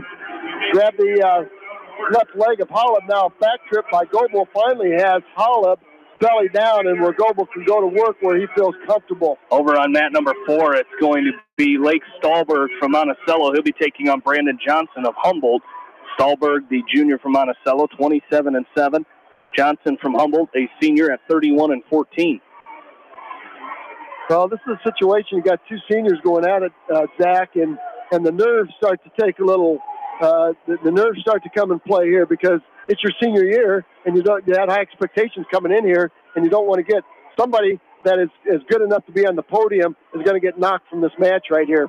Especially, both probably getting upset in the first round. It's hard and tough to come back after high expectations out of yourself and and getting that loss in the first round is very hard to come back here. So hopefully, Harrison can continue to build and put a lot of pressure on and find a way to get this match won.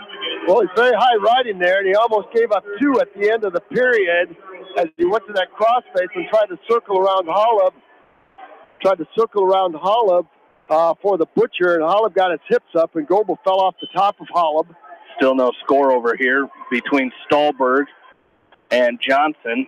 Minute left to go in the first period. Lake Stahlberg, that staggered stance with his left foot forward as Johnson just pushing him off the edge of the mat here. Now sweep single by Stahlberg. He's got to finish. He sits there for a second, but now trying to come up. He's going to grab the leg, and they're going to go out of bounds. No points. 41 seconds left to go. Well, on the start, Holub will ride the left side of Goebel. Goebel's trying to come with an inside stand-up. Holub is leeching on top of Goebel. Now Holub with a tight waist with the right, a chop with the left. Harrison Goebel on all fours. Goebel trying to work some hand control on the senior from Williamsburg. Goebel might try to come out the back side. He's a very good scrambler, Harrison Goebel. Might come out the back side with a 2-point reversal as Holub, and we're going to get potentially dangerous as Holub had a leg lace on Harrison Goebel, and Goebel tried to circle behind, and they got that knee at the wrong angle. 1:20 left to go in period number 2. We are tied up at 2-2.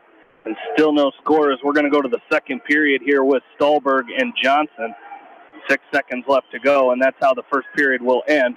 As Stahlberg had an underhook on the right side of Johnson at the end of the first period, and it'll be Johnson's choice. He will go down, and Stahlberg will have to ride on top. Well, it's 3-2 now with Harrison Goebel, and here comes Holub with an overhook on the right arm of Harrison Goebel. Goebel with an underhook trying to get Holub out of position. I'm not sure if this is where the coaching staff wants Harrison Goebel to be, as now Holub in an over and under. This is throw or be thrown. Goebel now giving Holub a little bit of pressure. Holub with an inside trip on Goebel. Goebel's going to sag on him. Harrison Goebel has Josh Holub on his back. Might be a fall there as Goebel trying to tee out on Josh Holub. 29 seconds left to go. See if we can get the fall there. Referee's looking close. Holub in a high bridge, and Holub is going to roll out of it. It's going to be a 3-point near fall. 2-point takedown, 3-point near fall. I'll tell you what, that was take a big gasp of air right there as Holub tried to come with that inside trip. 1-point escape over here for Johnson. He goes up 1-0, but Lake Stahlberg dives in. He's going to pick up a 2-point takedown. So Lake Stahlberg goes up 2-1. We'll have Carson Petlin coming up on mat number 5 here, as Petlin will be taking on McCade Eisentrager from Iowa Falls Alden. And now a 1-point escape over here on mat 4 for Brandon Johnson. He's going to tie this match up 2-2 with Lake Stahlberg.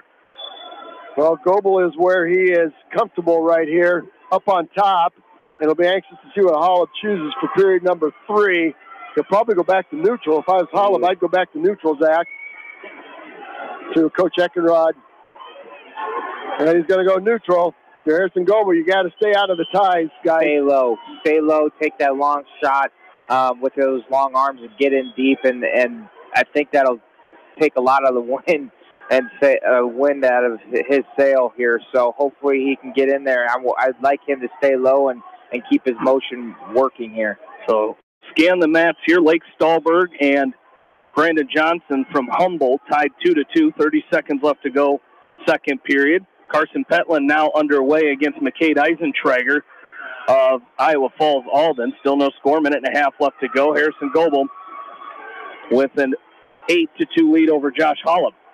Well, that's a 2-point takedown for Goebel as Holub tried to come with a fireman's carry, and very frustrated is Josh Holub right now. He looks over to Coach Eckenrod and said, what can I do? And again, that's just the scramble ability of Harrison Goebel to work out of that. 10-2 now. Harrison Goebel up. He's up on top where he feels comfortable, and he's got Josh Holub belly down in the center of the mat, riding tough. End of the second period, same score, 2-2. Lake Stahlberg will choose down to start the third period. Minute left to go, first period. Carson Petlin and McCade Eisentrager tied 0-0. Front headlock attempt by Petlin as to no avail as Eisentrager fights that off. Now an underhook on the right side of Eisentrager by Petlin. He tries shooting in on the leg, as Eisentrager puts that leg right back on the mat. I like the aggressiveness early on here by Carson Petland as they go off the edge of the mat. 33 seconds left to go. First period.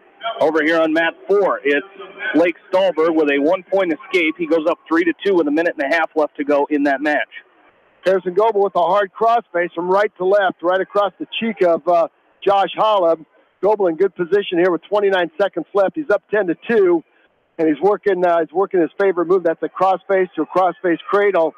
So it appears that Harrison Goebel will advance and be able to wrestle tomorrow and keep on track here to reach the podium. One match at a time from here on out, and that's a good comeback, Jamie, by Harrison Goebel. It is, and that's going to be a major decision for Goebel as well. So great job by him staying alive in the tournament with a 10-2 major decision over Josh Holub. So Goebel will advance. Congratulations to him. Stallberg still in the third period here. Oh, thought maybe he'd get a takedown at the end of the period. 50 seconds left to go. He leads it 3-2. So Stallberg trying to hang on as Carson Petland will go to the second period scoreless. Got to get the timer back up as he's going to go down to start the second period.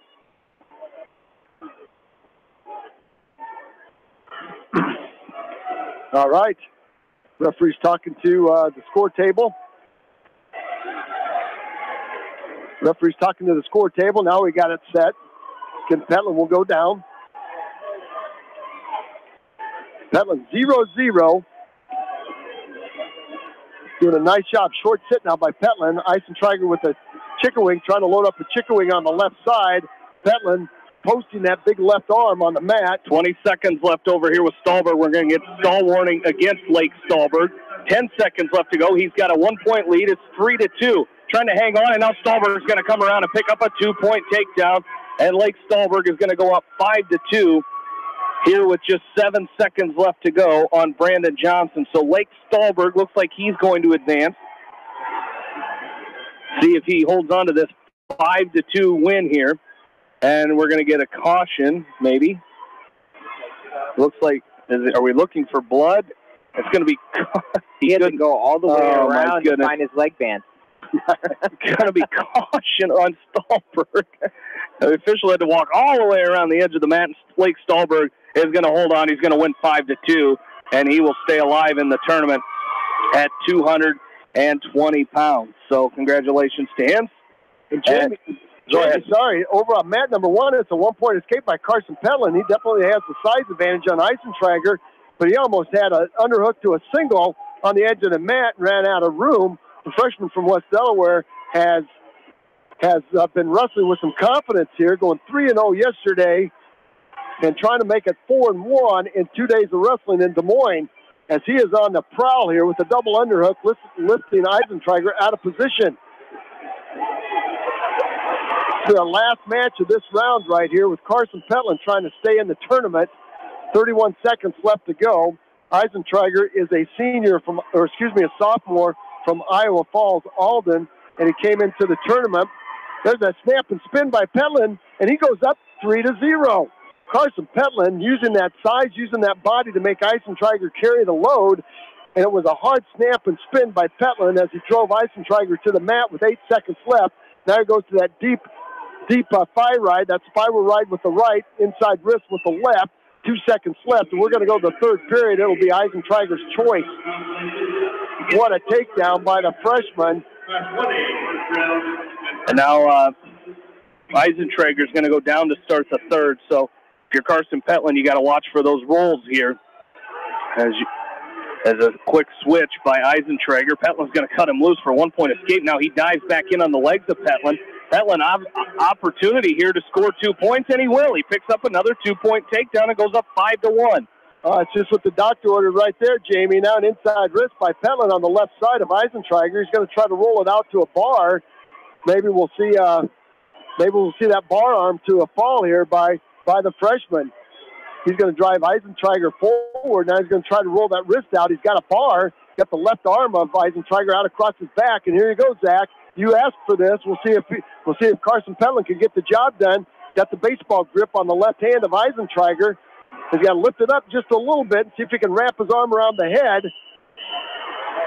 Well, he's got that arm, and now is he going to let it go? He's got his chest down on that arm of Eisentrager. 108 and counting. Petland up 5-0. And Eisentrager's playing the turtle right now with his head down and his arms inside as he works both arms, as he works the left arm back free. But Petland is making Eisentrager carry his weight. Now hard crossface by Petland from left to right. Maybe a butcher right here by Petland.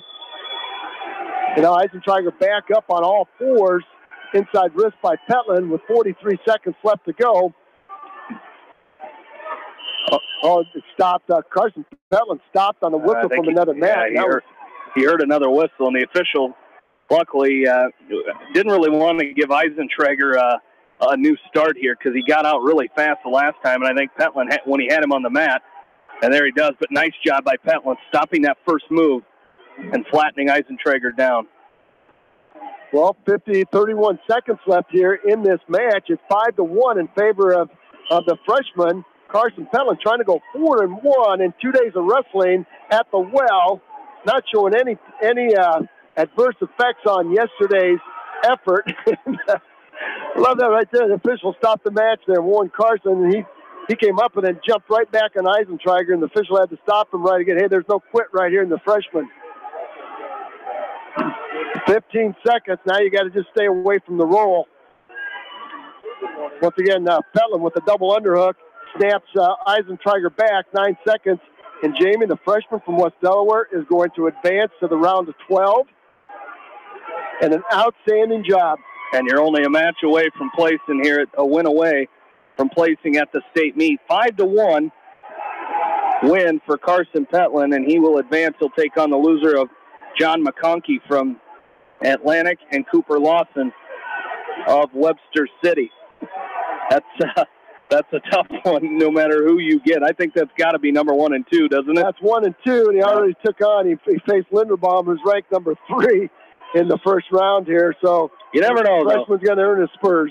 He certainly is. Congratulations to Carson Petland as he will advance here and wrestle tomorrow in the round. Well, that is going to do it for us here as this first session is in the books. Our next session will be at 1:30 with our Class 3A wrestlers, and the Western Dubuque Bobcats will also cover Joe Pins from Dubuque Hempstead by request, as he will start at 126 pounds with both of those wrestlers. So let's recap our session here in our Class 2A wrestlers. We started at 113 pounds. Evan Woods from West Delaware, 2 very tough opponents in his first 2 matches, losing 8-1 to Nate Curry from Sergeant Bluff Luton, and then losing 14-1, a major decision against Ryan Clark of Mount Vernon. So Evan Woods finishes his sophomore season for the Hawks. Also at 113, Kane Lunsman, the freshman from Monticello, with a 5-2 win over Brock Beck of Grinnell. He will move into the quarterfinals. He'll take on Jason Pita of Esterville Lincoln Central. At 126 pounds, Morgan Raleigh of Anamosa with an 8-0 major decision over Isaac Bryan of Sergeant Bluff Luton. Raleigh will move, Raleigh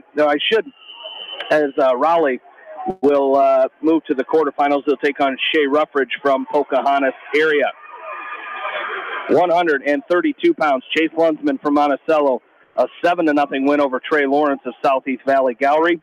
He will move to the quarterfinals. He'll take on Chase McLaren of Atlantic. Also at 132, Grant Hager from Beckman, losing in the first round 12-7 to Carson Hartnett of Webster City. Hager came to the backside, won 5-4 over Gable Sieperda of Central Lyon George Little Rock.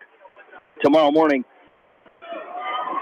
Hager will take on the loser of the match between Gabe Rupke of Chariton and Matt Robertson of Davenport Assumption. 138 pounds, Matthew Doyle of Independence with a 4-3 win over Colby Toole of PCM. Doyle will wrestle in the quarterfinals. He'll take on Coy Roos of Webster City. 145, Jake Raker from Beckman with a 1-0 win over Scott Betterton of Vinton Shellsburg. Raker wrestles in the quarters tomorrow. He'll take on Austin Roseboom of Boyden Hall Rock Valley. 152, Jarrett Orr from Independence went 0-2 today as he lost 8-1 in the first round to Skylar Noster of Ballard. He then came on the backside and lost 7-0 against Zach Bevins of Solon. So Jarrett Orr's season and career at Independence comes to an end here today. Mitchell Mangold at 152 from West Delaware was a 6-2 winner over Luke Romiller of Webster City. Mangold moves into the quarterfinals tomorrow. He'll take on Baylor Krieger from Comanche. 160, Luke Hageman of Beckman with a very hard-fought come-from-behind 8-6 win over Wes Cummings of PCM. Takedown and 2-point near fall at the end of the match for Hageman gave him that 2-point win. He will move into the quarterfinals tomorrow. He'll take on Peyton Pelkey of Union LaPorte City. Weight class 170, Jack Newhouse from West Delaware with a fall in 5 minutes and 30 seconds over Jack Sindlinger of Charles City. Newhouse moves into the quarterfinals tomorrow, where he will take on Lucas Rowland of PCM. 182 pounds, Jordan Brees, a tough day for him for West Delaware. He goes 0-2. He lost by fall in 22 seconds to Thomas Bentley of Red Oak.